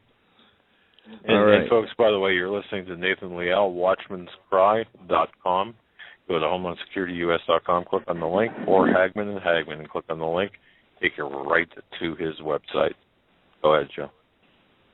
Ezekiel 5:17. So I will send upon you famine and evil beasts, and they shall bereave thee, and pestilence and blood shall pass through thee, and I will bring the sword upon thee. I, the Lord, have spoken it. Okay, pestilence and blood shall pass through you. The pestilence, the plague that God sends, causes them to bleed out. Interesting. So I've seen that over the past few years, Doug, and I've always wondered, when the swine flu was around a few years ago, it kind of phased out, it fizzled out, and it didn't have the intended effect. I don't know if it mutated and got weaker, but it didn't have the effect they wanted. So the question is this the plague part 2 or part 3? Or, we have the SARS and the MERS and TB and all these crazy, bizarre illnesses, respiratory related, but now we have the Ebola virus that causes the people to bleed out. And then we can read it here in Ezekiel as part of the fourfold judgment. So as I examine the scriptures, Doug, again, ladies and gentlemen, we can't leave it out. We can't dismiss it.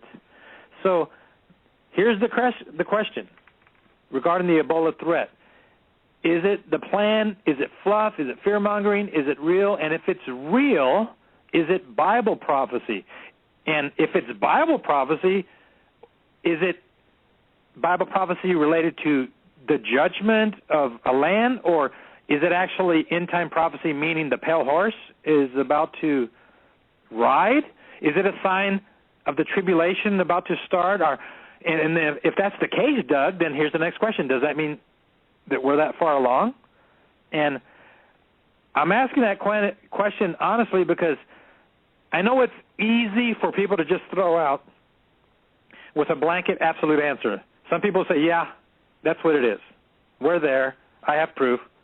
We're there. I know we are. And I remember people saying we were there 3 years ago, Doug, or 5 years ago, or 6, or 8. Oh yeah. You know what, Nathan? It is so easy, and I want to reiterate that because I think it's extremely important. Look, there are things in this life that are black and white. Obviously, the Bible, black and white. The Word of God, black and white. Sin, evil versus good, black and white. But when you start getting into the Bible prophecy, and you are so sure of your position based on your interpretation, your analysis of Bible prophecy, let me caution you to those people who are saying, well, yeah, we're in it, and this is it, and end of story. Well, what if your analysis is not correct or off by a little bit? What is that going to do? You know, could that affect your faith or the faith of others, especially and that's why we hold it very, very dear, our responsibility as watchmen, Nathan, Joe and I. We don't want to make any type of sort of statements that would be wrong in interpretation, incorrect in interpretation, because, in other words, if we said, look, you know, we're entering into the time of the tribulation, well, that's a good thing to say, or an interesting thing to say, a titillating thing to say, but are we? And I don't think there's any human that could really make that statement with authority. Do you, Nathan? I don't, and thank you for saying that, because I believe as watchmen we have to also have intellectual honesty and intellectual integrity when talking about the matters, meaning we must consider several possibilities of what we're witnessing. Now, number one, we're either at the door, it started, or it's a ways off. But is there a way that we can look in Scripture to find anything that can let us know what we're watching? And I believe there is. And I think that we can sum it up with this, and it's found in Matthew 24, verse 7. And we've all heard this verse, Doug. You've probably quoted it a lot on this program.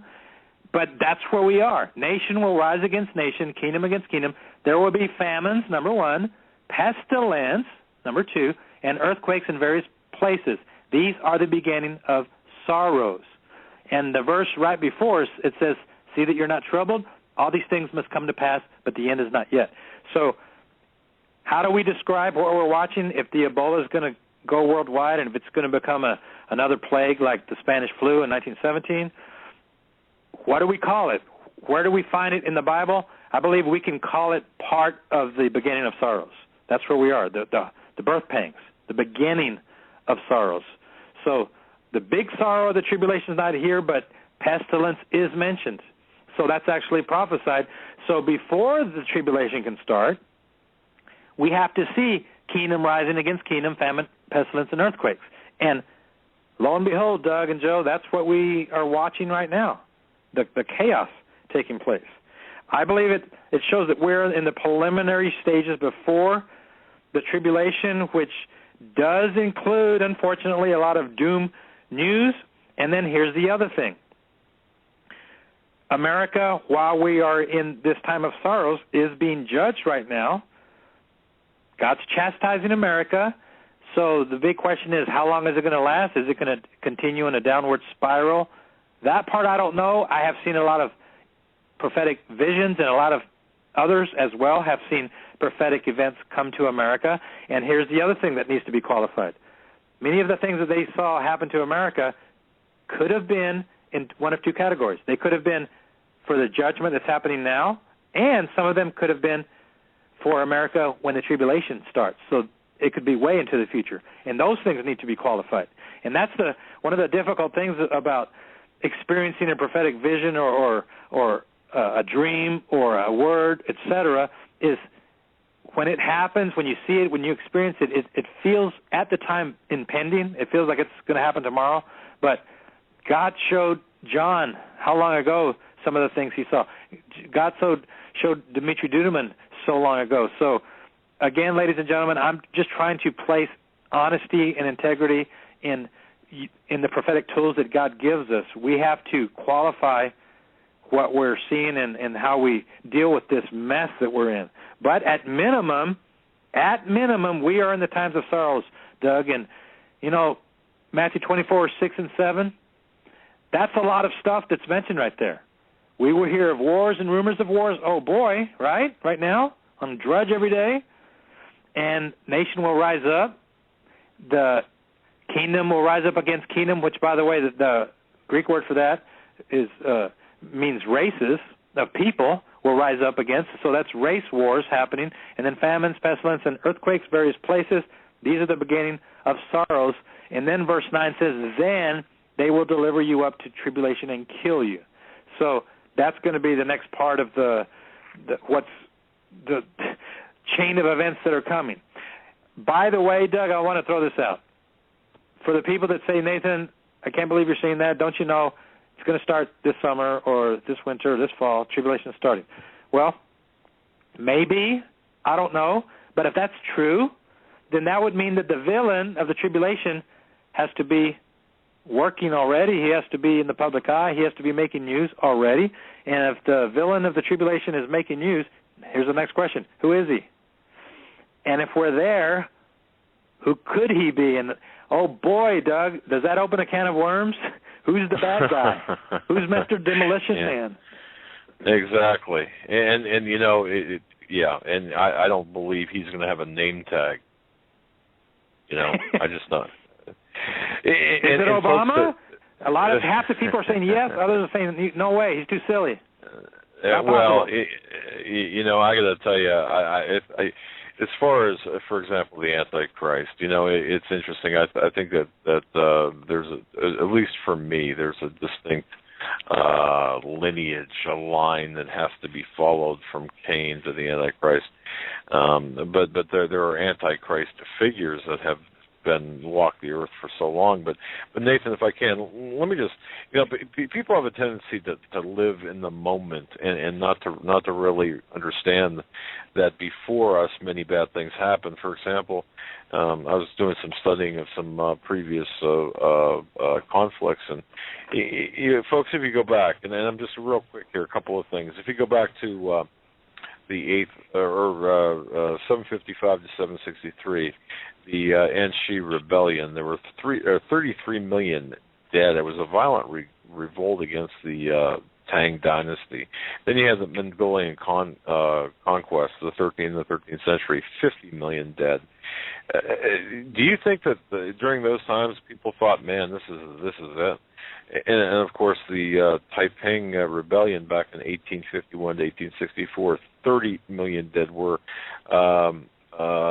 There was this Chinese battle, the Second Sino-Japanese War in the early, 1937 to 45. You're talking 20 million dead. Collapse of the Ming Dynasty in the early 1600s, 25 million dead, and on and on and on. So we've had wars. World War I, World War II, of course.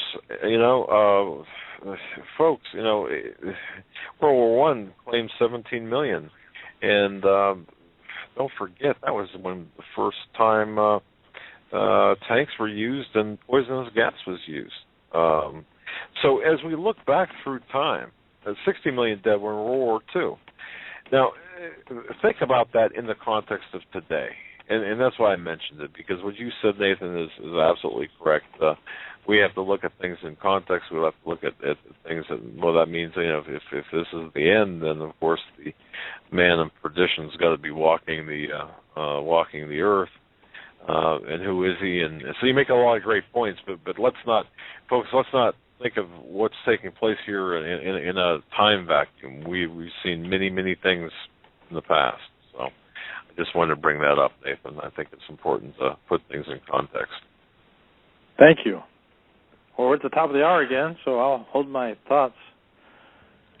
All right, we'll take a quick break and come right back with Nathan Leal. His website is watchmanscry.com. Bookmark that website and check it frequently for the Hagmann Report on this Thursday edition. It is August 14th, 2014. Happy birthday, Jackie. God bless you. what a wonderful daughter to have. I just want to say thank you very much for all that you've given to me as my daughter. Folks, if you haven't already pre-ordered your book, 40 Things to Tell Your Child, or Joe, help me out here. I just lost my train of thought. 40 Things to Teach Your Children Before You Die by Greg Jackson. My goodness, I see it all the time. In fact, I've got it on my bookshelf in my office. It's a great book, 40 Things to Teach Your Children Before You Die by Greg Jackson, Amazon.com. If you have not pre-ordered it yet, please do so. We needed to get to the bestseller list to really hack off the people that want to destroy this country, destroy our faith, destroy us as a nation, destroy us spiritually. And even more so, it's a very valuable resource. That's 40 Things to Teach Your Children Before You Die. It's by Greg Jackson. Go to Amazon.com, do the pre-order. Make the pre-order. It's coming out next month. It's an important thing. I have my copy. Actually, I've got two copies. I've got two copies. One is affixed to my last will and testament in my vault with a special note. That book is to be given to someone. And my other book, of course, is on my bookshelf. But I've got to tell you, it's a fantastic book, 40 Things to Teach Your Children Before You Die. Please pre-order that, Amazon.com. You've got to do it as soon as you can and make those numbers rise and make people sit up and take notice, because we are to be reckoned with. Greg Jackson is a great author. Our very special guest tonight, Mr. Nathan Leal, watchmanscry.com. That's Watchman's Cry. I've got to tell you, it's a great website. Learn a lot from this man, who, by the way, I could just picture him during that storm as kind of like a young Moses with a staff, in his front yard, and his next door neighbor like the Shrek, an ogreish fella, and all the damage and destruction's over there, and Nathan's with the staff. Opening the clouds, and that's kind of how it goes. But Nathan, welcome back, sir. Thank you. That's good. I didn't feel that confident when it was happening, but I'll tell you what. Well, it sounds as if people don't believe that we have the power and authority over certain things, but I believe we do, and I think you prove it. I mean, it's great. So go anywhere. Take us anywhere you want to take us this hour, Nathan. All right. I want to now talk about the Illuminati in our final time here, and in order to do this, I have some notes that I prepared.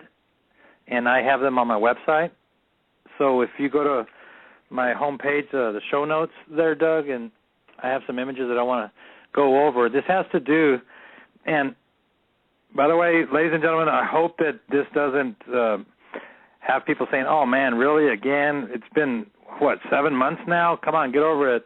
But the Illuminati, over and over, we started out the program talking about the numbers, the weird numbers, the odd numbers, what seemed coincidental. And right. The Illuminati and the powers of the enemy, for some reason, value numbers, and they value symbolism. The Freemasons have stated openly that what they like to reveal, they conceal it in plain sight, and only those that have the quote-unquote illumination of the Freemasonic order have the ability to interpret the symbols. The other ones, the profane ones, cannot interpret. So they have it in plain sight, and they love to parade their images in front of everyone. Well, when I was doing my research for the Super Bowl way back when, Doug, there was one part of my research that I never talked about, and I found it, and it's incomplete. I was not able to finish it, and that's why I said previously that I'm going to throw this out, and for the sleuths that are out there, for those that like to discover and investigate, maybe you can help me out with this and make some sense of this. So I'm saying right off the bat right here, I'm qualifying it, Doug. I don't have all the answers of this, but I believe what I came across is very, very profound. And it has to do with the commercial, the Pepsi halftime commercial where the giant hands were playing the instruments. They played the Manhattan Bridge. You remember that? during the Super Bowl? Yeah. Yeah, and so in my page of notes, if you go to my website and you click notes, I have the YouTube of the giant hands. It's just 30 seconds long. Actually, okay, if you look at how long it lasts, 33 seconds. Interesting. That's how long it lasts. If you watch that short video, it was an animation to remind some people, if you don't have this link in front of you, ladies and gentlemen, during the Super Bowl, some giant hands came down out of the sky and started to pluck on the Manhattan Bridge, and then they started to play the trumpet at a power station, and then beat the drums on the Guggenheim, and then they started to play the drums again on a Pepsi sign, and then they started moving some subway trains around, and then they turned the Columbus Circle into a giant turntable, and then a giant hand came over at MetLife Stadium, and it moved it back and forth, and then it said, it's time for the halftime show. But it ended that little 33-second commercial with Live for Now. That was from Pepsi. Over the last few months, I've looked at that thing, and I believe that before I started researching, Doug, I believed, and I, in my gut, had the notion that something was there, something deeper than what they presented. Now, to the individuals who were involved in the animation process, the 3D artists and all of the editors and the cinematographers, all those guys involved in it, whether or not they did this purposely, maliciously, or deliberate, I cannot answer that. However, I will say this. It is very interesting that over and over we continue to see television programs and the media, commercials, etc., being used to forecast and telegraph events that are coming to America, terrorism events. Example of 9/11 was on The Simpsons, and some symbolic images were seen in a lot of different programs. The Lone Wolf program, the TV show, etc. So does Satan inspire people of the world? Indeed he does. And we need to go no further than the scriptures when Peter was talking to Jesus, and Jesus said, who do they say that I am? And he said, you're the Son of the living God. And then Jesus said, heaven and earth didn't reveal this to you, Peter, but my Father in heaven. And then a few moments later, several verses down on the page of your Bible, Peter is telling Jesus, you're not going to get crucified. And Jesus said, get behind me, Satan. So Satan inspired Peter several moments later. So if Peter could be inspired by Satan, then how easy would it be for these artists and animators and people involved in the media to also be inspired when they don't even know it? And so this is my conclusion, Doug and Joe. There are individuals in the media who are being used as marionettes and pawns to show the symbolism of the enemy and the symbolism of what we can find happening in current events, or they telegraph events that are coming. Whether they know it or not, they're being used. So I want to now talk about this 33-second Illuminati Freemason commercial. Now, Doug and Joe, have you had a chance to look at it for a quick summary? Did you click on it? Do you have it in front of you? Yes. Yeah, I have it in front of me, and I think my dad does too. Okay. I took some screen captures below the YouTube so that we can go through it one by one. Now, on a program several months ago, Doug, we went over this, but it was real fast, and the main point that I wanted to bring, I didn't bring up, but we're going to talk about it right here. Now, number one, this commercial starts out with the giant animated hand plucking the Manhattan Bridge. And it plucks it like it was a guitar, and then it tunes it. The fingers come closer, and it starts turning some of the caps on the top of the bridge, and it starts tuning it to show that, hey, isn't that cool? The hand can play the bridge. But below the surface layer, what do we see going on in this image? Well, the Manhattan Bridge, first of all, is 322 feet tall, and it's 3,220 feet long. Now, how coincidental is it, Doug, that that's the same number of skull and bones, 322? That's how tall the bridge is. The bridge also 322 feet tall, and how long? 3,220 feet, or 3,200 feet. 3,200 feet. Wow. Okay. All right. Wow. I'm sorry, 322 again with a zero, 3,200. So it's in there, skull and bones. Now, when this program begins, is it just all in fun? Well, below the surface layer, here's what's going on, and let's just get right into it. Satan is using the New World Order and his New World Order minions and puppets to bring about his one world satanic police state demonic government. And God's going to let this happen. Now, the infrastructure of the New World Order is under construction as we speak. The big question is, how long will it take to finish all the infrastructure? I don't know, and we talked about that in the previous hour, Doug. I don't know. However, it must be acknowledged that they are working on it. And the end game is the one world government that we read in the scriptures. Now, again, I don't know how long that's going to take, but satanic people, demonic people are behind it. And what this commercial illustrates is that their hand is involved in controlling all segments of our society. They have control of our transformation. I'm sorry, just had a senior moment. Transportation. Bridges are mentioned. Sorry about that. They're in control of the transportation of America, and they're the ones in control of the bridges. They're the ones that control the direction that traffic flows, and they do it as a maestro of a symphony. They're in control of that. Now, the next part of the commercial had the hand playing the power station. I looked and I looked and I looked. Where is that power station? Where does it belong?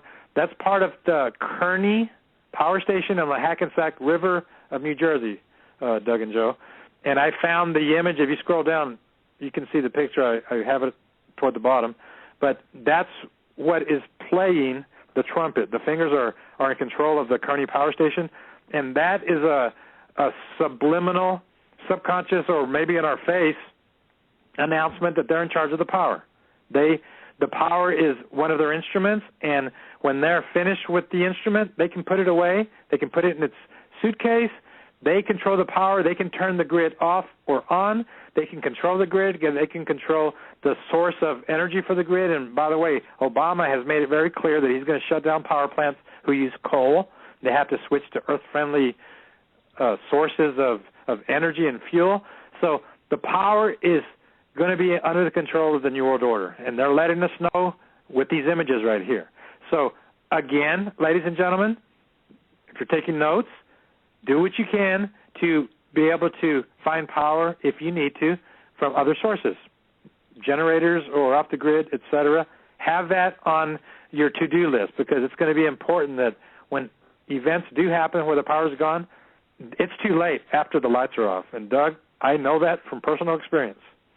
So yeah, moving down, do. Yeah. Oh, you guys too, right? Well, not as bad as you, Nathan. I got to tell you, man, you've been through it. So it's no fun going into the utility room where the freezer has your frozen food and there's a pool of water under the freezer. That's no fun. So no. And I heard those stories a lot from a lot of individuals. You know, you buy the side of a cow, you spend a month's income, you save up, and then it perishes because you don't have a generator. That's hard. So anyway, note to self. The next image in this commercial had the Guggenheim. The Guggenheim is a museum that is on the southeastern part of Central Park. It's along the little road that goes along Central Park in New York City.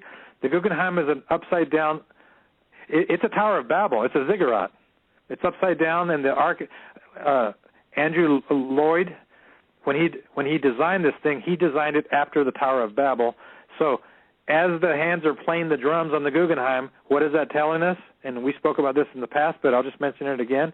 The culture is controlled by the New World Order. The culture of the United States, the culture of the entertainment world, the culture of the direction that we are taking is like a dangling carrot or a hook that is placed in the jaw of the average American, who are told what to believe.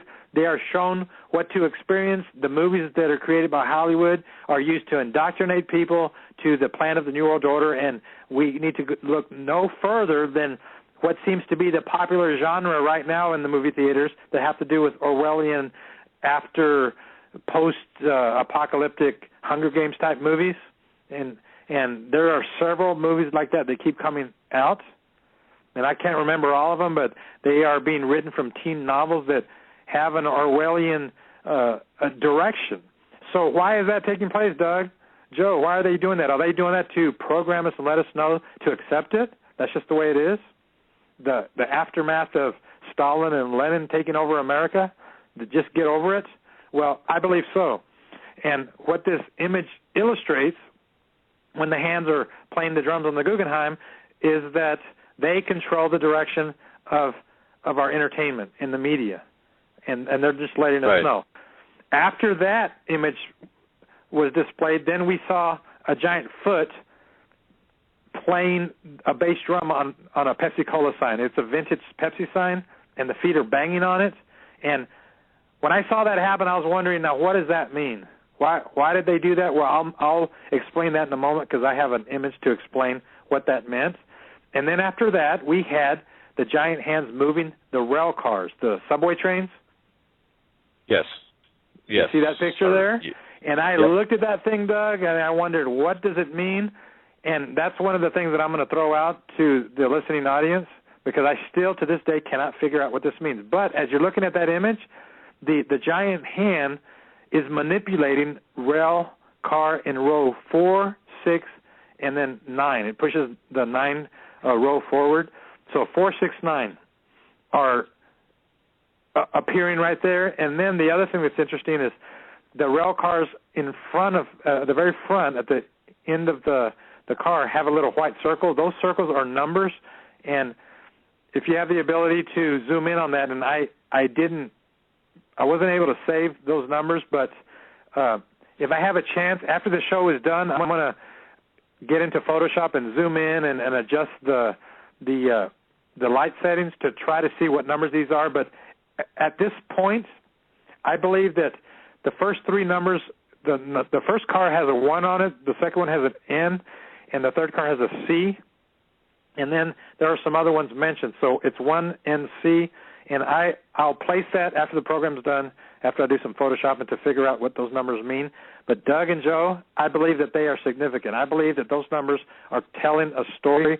They are telegraphing something that they have planned. Now, of course, NC, some people wonder, well, what does that mean? Well, right off the bat, that's is that North Carolina? Yes. Does it mean something else? Possibly. So I'm leaving that up for your consumption to play with. After that image was shown, then the giant hands appeared over Columbus Circle in New York City. And they turned Columbus Circle into a giant turntable. And it went back and forth, and it looked cool, and the music was playing, and the cars went backwards, and excuse me, it was a nice 3D animated image to let the people enjoy the animation. However, the Columbus Circle turntable, I believe, was the most profound part, in addition to the rail cars. Those 2 things were the most profound, and that's where I spent a lot of time researching. So as you scroll down the other images, the screen captures, that ends with the slogan, live for now, which is what Satan wants people to do. Live for now, because you don't need to worry about the consequences and accountability. That's the lie from Satan. So now, what does it all mean? And here's where I have been researching. As you scroll down, you see the Hackensack power plant.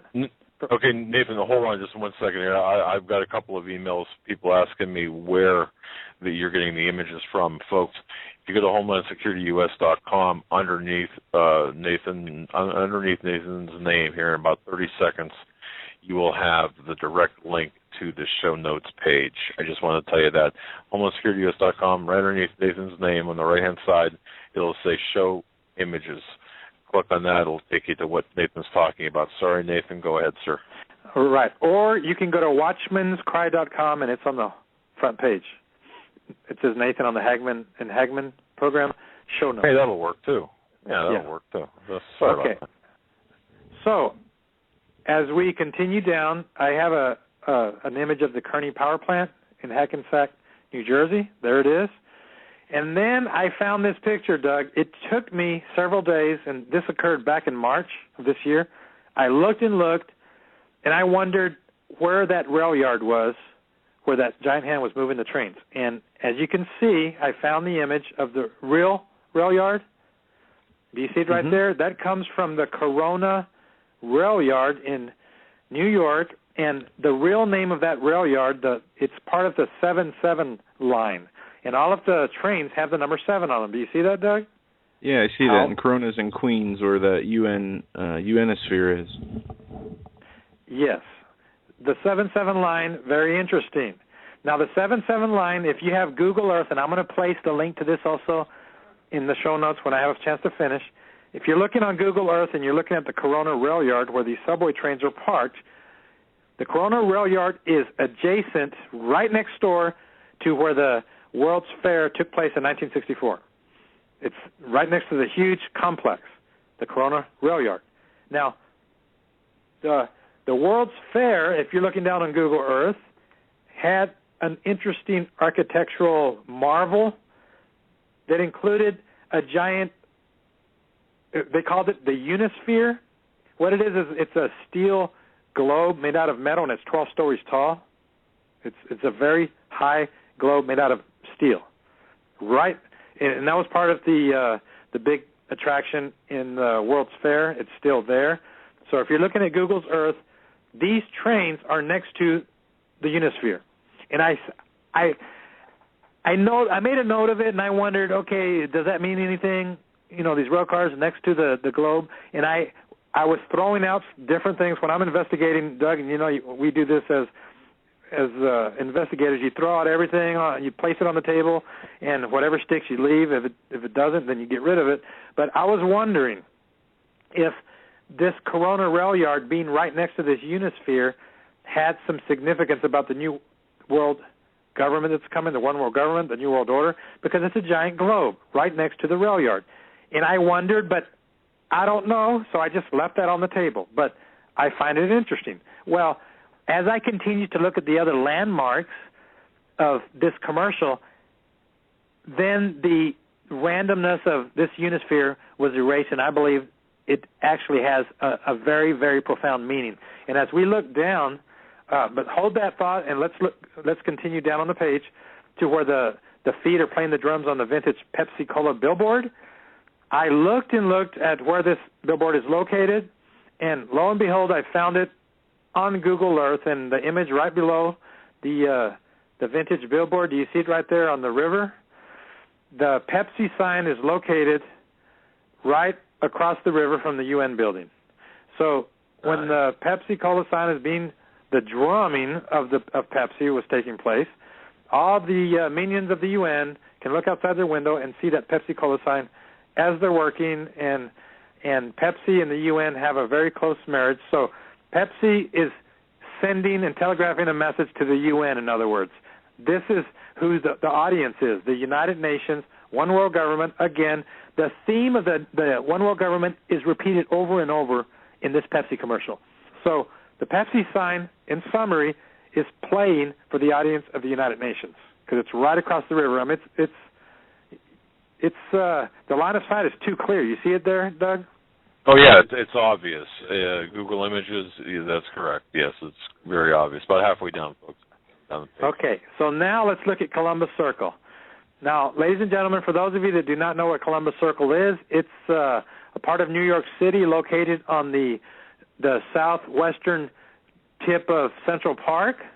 It borders Central Park, and it's been in a lot of movies, and there is a lot of history to Columbus Circle. Now, Columbus Circle was built over 100 years ago to commemorate the New World, the arrival of the New World, and it was done on the 400-year anniversary of Columbus discovering America, 1492, or actually the new continent, because he was in the Caribbean. But nevertheless, it was done in 1892.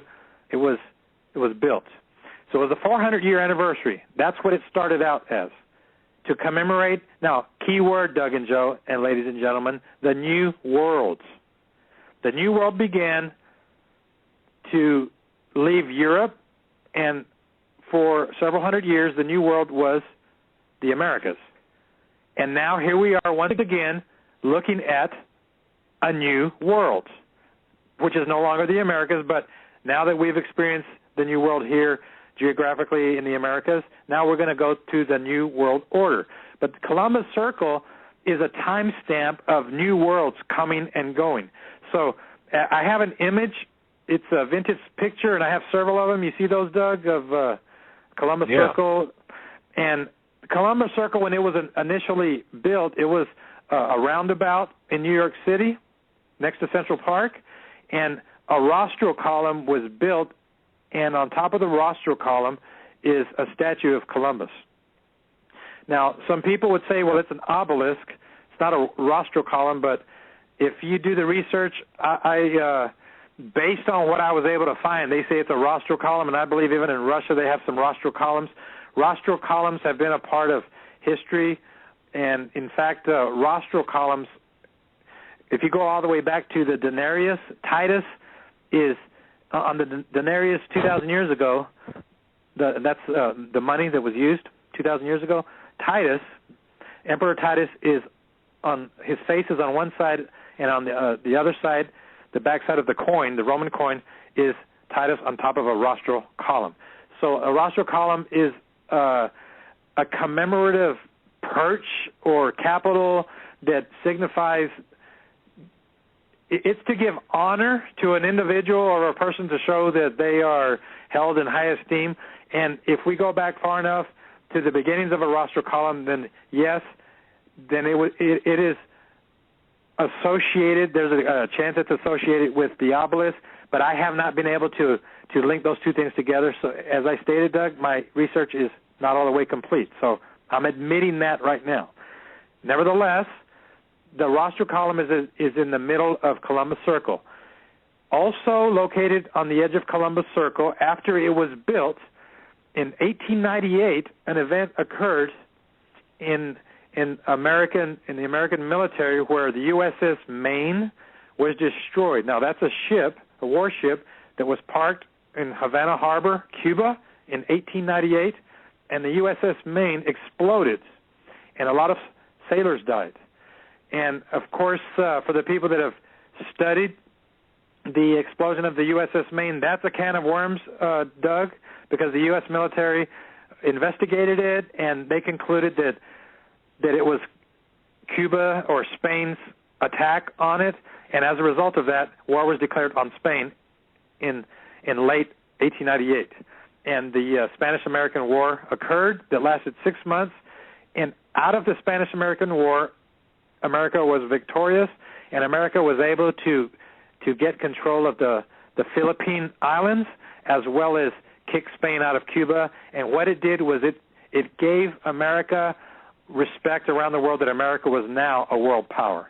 It took America from being a regional power to becoming a world power, and in fact, it was the beginning steps for America to become the superpower empire that it is now. However, in order for that to happen back then, the USS Maine exploded, and now looking back in history, I believe that some people have researched that. I believe Alex+Jones has researched that, and he has done research that has stated, and I don't have his research in front of me, but I believe he has stated that it was a boiler that exploded. It was an accident that happened, but it was still blamed on Spain, or maybe it was an inside rogue element that caused it to explode. Nevertheless, the end result was war.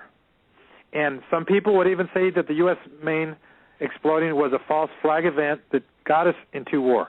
Well, after the Maine exploded, to commemorate the dead sailors, a memorial was built on the upper northeastern edge of Columbus Circle. And I have an image of it right there. There's a gold-plated statue on top of a very large column to commemorate the Maine exploding, and it's a memorial. It's very beautiful. It's been in a lot of movies, and I have a picture of it here on the website for people to look at. Now, for those that are asking, Nathan, so what? Why are you bringing that up? Well, here's why, Doug, and I'm going to bring all this together now. If you look at the architecture of Columbus Circle, now in 2003, 2004, New York City commissioned a remodeling project of Columbus Circle, and they placed a fountain in Columbus Circle. They brought in water, and they brought in sidewalks, and the design of Columbus Circle is very interesting. as you look at the design, I placed a GIF file, and you're looking at that, Doug? It right, animated. Yeah, it's animated, and it's fantastic. Go ahead. Okay, Columbus Circle, Doug and Joe, and I don't know why they did this, but I have to. It's an in-your-face, obvious. It's telegraphing that the New World Order, that the Illuminati, that the Freemasons, that the pagans, that Satanists have a role in what goes on in the world, as well as the architecture around New York City. The new architecture and the remodeling project of Columbus Circle has turned Columbus Circle into a giant triquetra. And a triquetra is a satanic pagan image symbol that has 3 petals on it and with a circle around it. And interesting, that's also found on some Bible covers, Joe and Doug.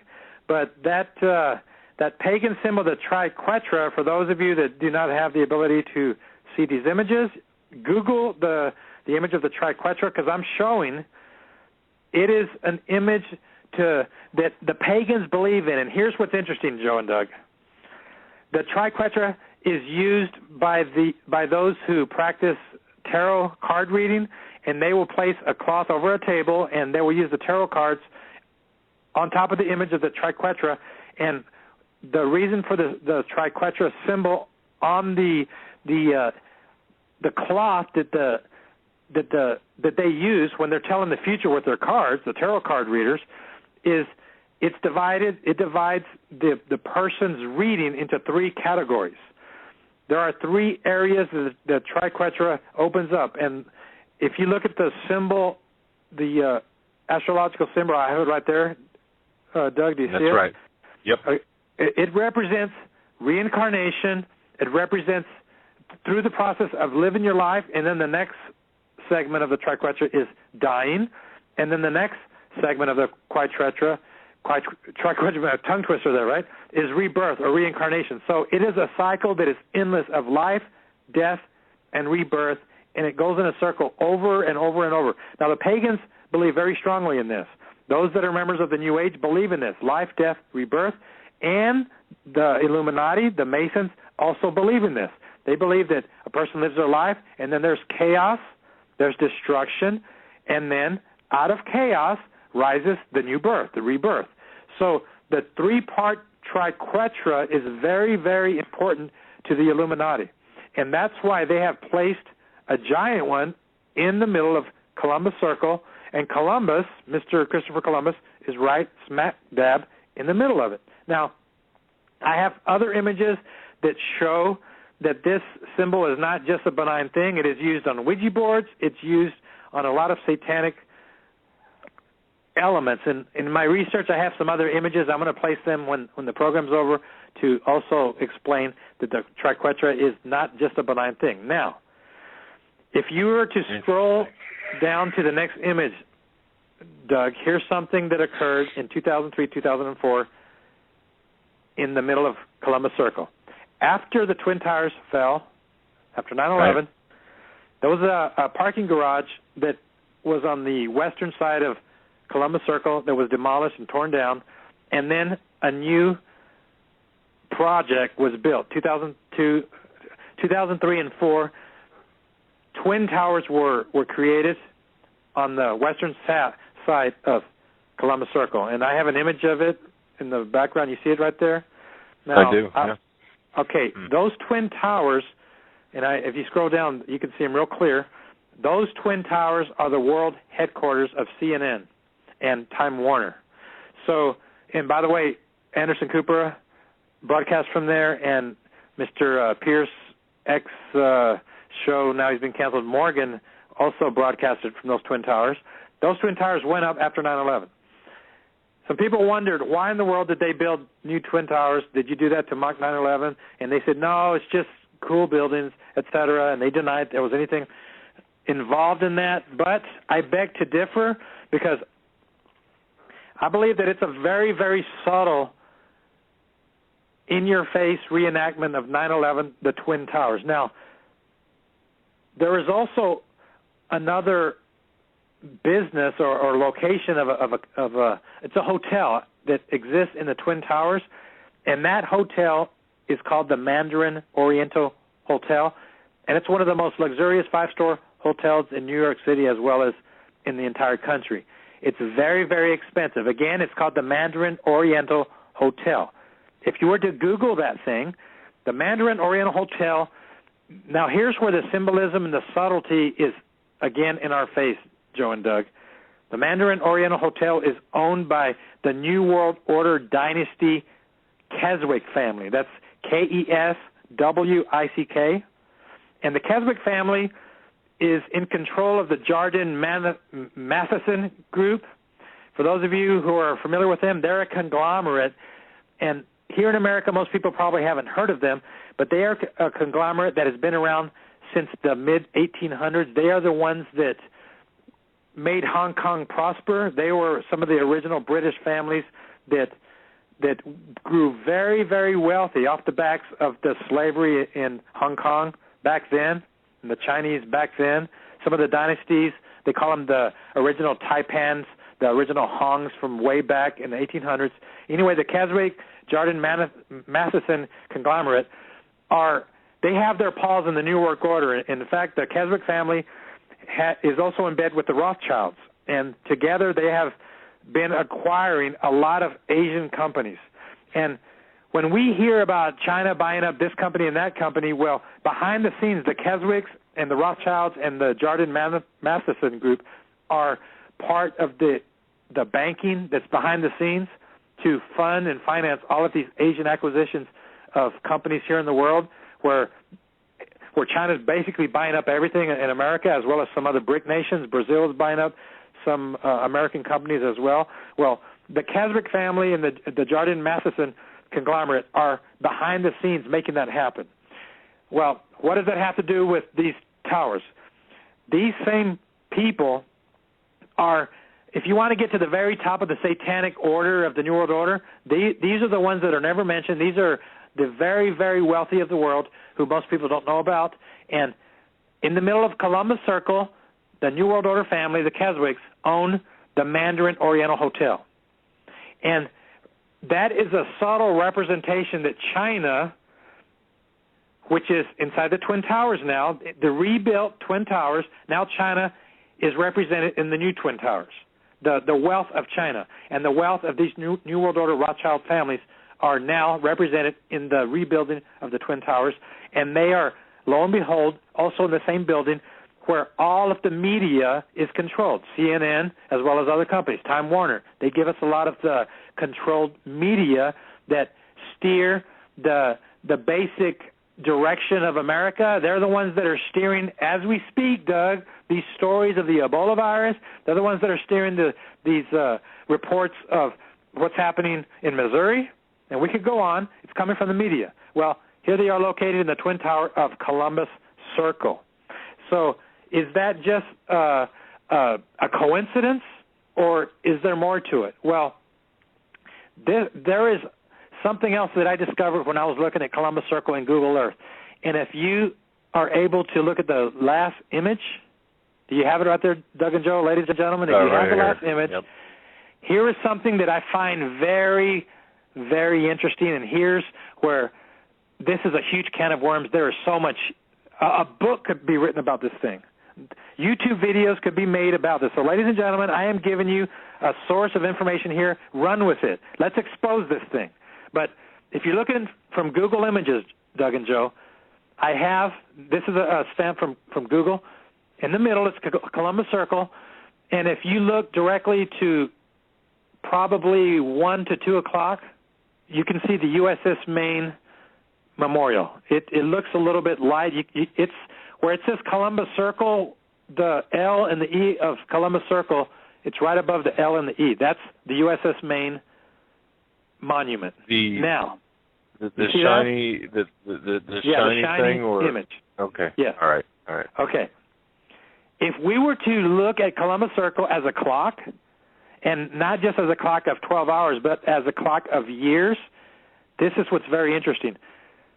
The USS Maine was built, the memorial was created, and I have it on, let me see, I don't know if I included it. Okay, I'll do it after the program's done. I have an image to show this, but the USS Maine Memorial was dedicated in 1913. So if we were to look at the 13 on a clock, it's interesting that it's on the 13. And by the way, New World Order, Illuminati, Masonic number, the Maine was commissioned, the Maine Memorial, 1913. Why? Well, that's because it was done, and by the way, side note, it was the Maine Memorial was created and designed by a Freemason architect. We can see it on 13. The USS Maine event, some people would say, was a false flag event. Because of that event, we had war. Now, Columbus Circle has 3 petals to it, 3 ways to exit it, and those 3 ways exit on streets. The first one at about 4 o'clock exit on Central Park South, and then another one exits toward it's at about 7 o'clock, and I'm not sure what road that is on Google Earth. I'll have to make note of that. And then the northern part of the Triquetra exits right into Broadway. And I'm saying that because this is another thing that I find interesting. If we were to look at this as a clock, do you guys see where I have the Twin Towers to the left of Columbus? It's to the left, and at about 9 o'clock, and then I have another line to the second tower at about 11 o'clock. Do you see that, Doug and Joe? Yeah, so the new Twin Towers are at 9 and 11 o'clock of Columbus Circle. 9, no 11. Coincidence there, right? Yeah, you can, folks, you can see that. Imagine the clock at the 9 o'clock hour would be one tower, and at the 11 o'clock would be the second tower. When you're looking straight down. Yep. Now, I don't think that's a coincidence, gentlemen. That is, there's so much there. Again, now, the exit of the Triquetra to the very north exits into Broadway, and that's the street right at around 11:58 of Columbus Circle. And then at smack dab 12 o'clock, it's the very edge of Broadway, and then at 12:01 till about 12:02 is another building. Do you see that black building? That is Donald Trump's International Hotel at 12:01. And in the courtyard of Donald Trump's International Hotel is another sphere. Now, when I was sharing, the Corona rail yard had a sphere from the World's Fair right next to it. Right. Columbus Circle has another world sphere at approximately 12, that would be about 12:01, 12:02, give or take. There's a sphere. So this is what I am submitting right here. Now, Doug, do you see the sphere? I marked it. I put a circle around it, and I said World Sphere. Right. And I believe I have an image, 2 images above it, shows the sphere. If you it's much like the World's Fair. They look almost identical, don't they? Very close. Yeah. Okay. This is what I submit to you, gentlemen. And is it a coincidence? I don't know, but since we know that they love to play with architecture and numerology, etc., I don't think it's a coincidence. But let me now interpret what I believe we're seeing right here. When you look at 13 minutes after the hour, that was 1913, the USS Maine took us into the Spanish-American War, and America became a world power. As you go down to the first leg of the Triquetra, you have World War I. As you go around to 7 o'clock, you have World War II. Now, after that, you have 9/11, between 9 and 11 o'clock, and then the exit for the northern part of the Triquetra that exits into Broadway. Now, let's visit that for a moment. 9/11 has occurred. That's the past. We are not entirely at the arrival of the New World Order. So where are we in the clock of history? I would say we're after 9/11, but we're a little bit before the official announcement of the New World Order. So that would place us in Broadway. That would also place us with the northern exit of the Triquetra, the sidewalk that exits to the north. It says in the Bible that many are on the way that is broad that leads leads to destruction. The way is broad that leads to destruction. Again, that's biblical. And when we look at what's going on in the world stage, Doug and Joe, we are on the way that is broad throughout the world right now that is going to lead to destruction, meaning World War III is coming. And after the destruction occurs from the broad way, and by the way, that term broad way can be interpreted in a lot of different layers. We have the broad way of destruction. We have the broad way that leads to death, away from God, denying Him as Savior and Lord, the broad way of living our life how we want, etc., where we can have we can spend a lot of time on Broadway and interpret it a lot of different ways, and because of that, it does have a lot of layers. After the broad way of destruction, Doug and Joe, we're finally going to, out of the ashes, have the arrival of the New World Order. And how interesting is it that at 12:01, if you go direct north of Columbus Circle, where Columbus's statue is, directly at 12:01 is the International Hotel, created by Donald Trump. So from 9/11, the next building is International, meaning world, meaning New World. And in the courtyard of the International Hotel is that one world sphere. So as we go around the clock, the end result is going to be the one world government, and we see it at about 12:01, 12:02. So are we at the one world sphere at 12:01, 12:02 yet? No, we're not. We're in the way of the broad way of destruction. So in summary, Doug and Joe, when you look at this thing, it has a lot of information. It tells a lot of things. And when we look at 1213, where the USS Maine Memorial was, that war occurred out of a flaw, as Alex+Jones would say, a false flag event of the USS Maine exploding. And then we got into war.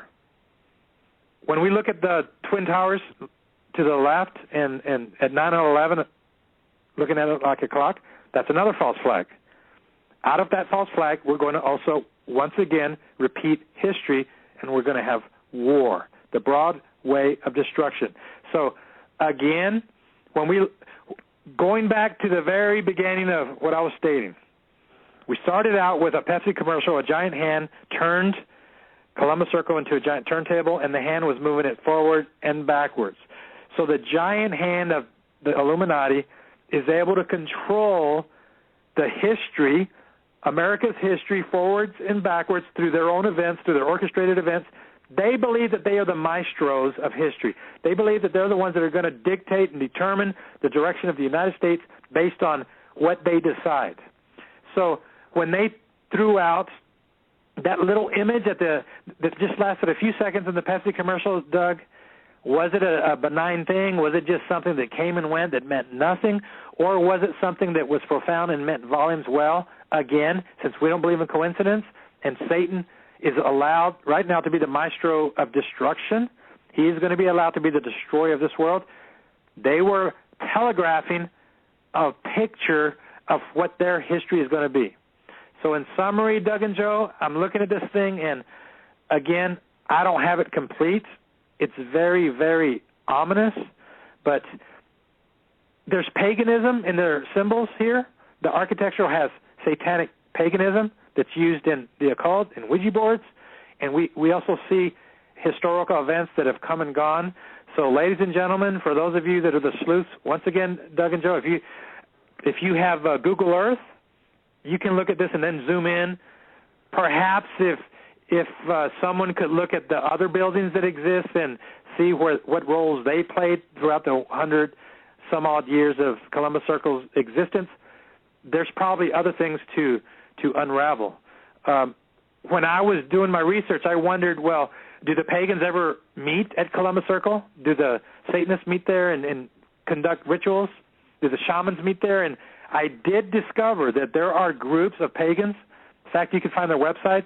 The shamans meet in Central Park, and then there's another group of gay shamans that meet in Central Park.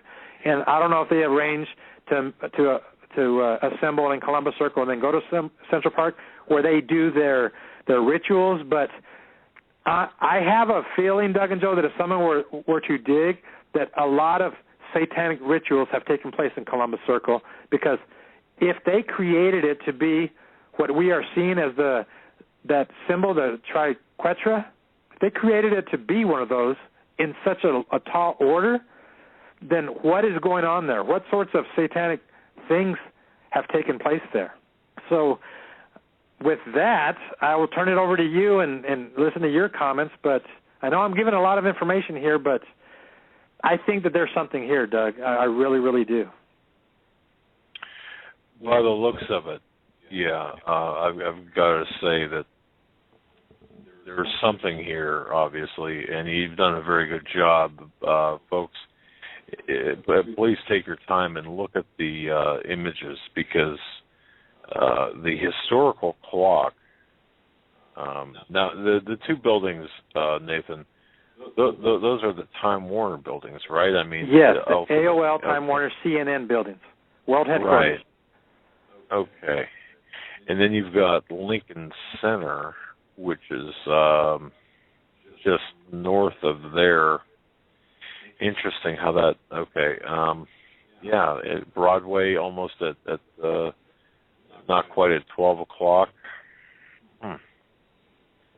Wow, okay. Why there, though? Why exactly, Why? And Doug, this is a question that I have to throw out. For the people that will say, okay, you guys are reading too much into this, but, and I could hear someone saying that. Let's be honest here, right? It sounds like quackery. I understand that. However, during the Super Bowl, which told us to prepare, where Pepsi was involved and the Illuminati was very involved with their prepare message, they gave us Columbus Circle. They're the ones that did this, and they had a giant hand controlling Columbus Circle. So because of that, it can't be dismissed.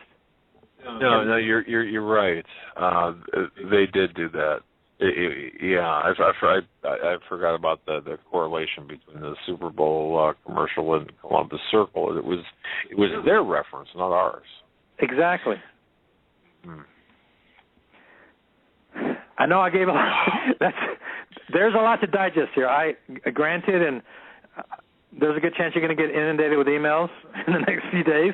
Perhaps someone out there knows, Doug. So, we can, as I get some reports, if someone has some more facts to explain this, then please contact me. I'm very open to it. Contact Doug. Let us know this. But I looked throughout the Internet. I scoured it, Doug, and I have not found any source of anyone else that has made this connection. So am I the first one to see this? I don't know. Or has it been hidden in plain sight all along? Obviously. But since they're the ones that made the reference, then I want to know what they're trying to say. Well, I got to tell you, Nathan, I understand and am impressed, and also think you're right on to something with the time of the Columbus Circle and how that has been set up. I think there's something to that, and I think you laid it out very nicely. I'm going to have to listen to the program again to make sure I catch everything, but I think you're... By the way, real quick, let me say this, Doug and Joe. The purpose of Columbus Circle initially, 1892, was the New World Memorial. And now here we have, again, the New World Order. It's the clock all the way around to the New World Order. And the New World is at 12:01 or 12:02. So that's true. By the way, Nathan, I've been getting inundated with emails about your reference to when we were talking back about Ebola. And you referenced Ezekiel 5, verse 17. Okay, so I will send upon you famine and evil beasts and pestilence and blood shall pass through thee. 17, Ezekiel 5, verse 17. So, 17's quite a few of them, indeed. I just even the Illuminati use scriptures to tell their messages. So, just as an FYI, folks. Interesting. I gave a lot, Doug. I know. Wow. We were all over the place, but I had to present all this. So here's where we are. You mentioned, let me go back to again, you mentioned the ziggurat. When they're pointed up, they're a stairway or tower to reach the heavens. You pointed that. You're the one that said that. When upside down, then there's a spell from the heavens to earth. One is a gateway for the USA to heaven. The other is a gateway for them to earth. The same as satanic symbolism for triangles that's going up, and spells and the images, and upside down, power and energy to earth. So just kind of a little bit of info for your consideration. But you know what, Nathan, we're at the end of the program. My goodness, how this has gone by so quickly. You've done a great job. I got to tell you, fascinating as always, folks. Nathan Leal, watchmanscry.com. Nathan Leal, watchmanscry.com. Nathan, we got about 30 seconds. Any closing comments, my friend? Ladies and gentlemen, let us not forget to keep the spiritual perspective part of our sight, our view, and our perspective. It's so important to do that, because if we lose sight, then we're going to be led astray. Amen, brother. Thank you so much for your time tonight, sir. Thanks for having me, gentlemen. All right, buddy. You take care, my friend. Bye-bye. That'll do it for us tonight, folks. Till tomorrow. Stay safe. God bless.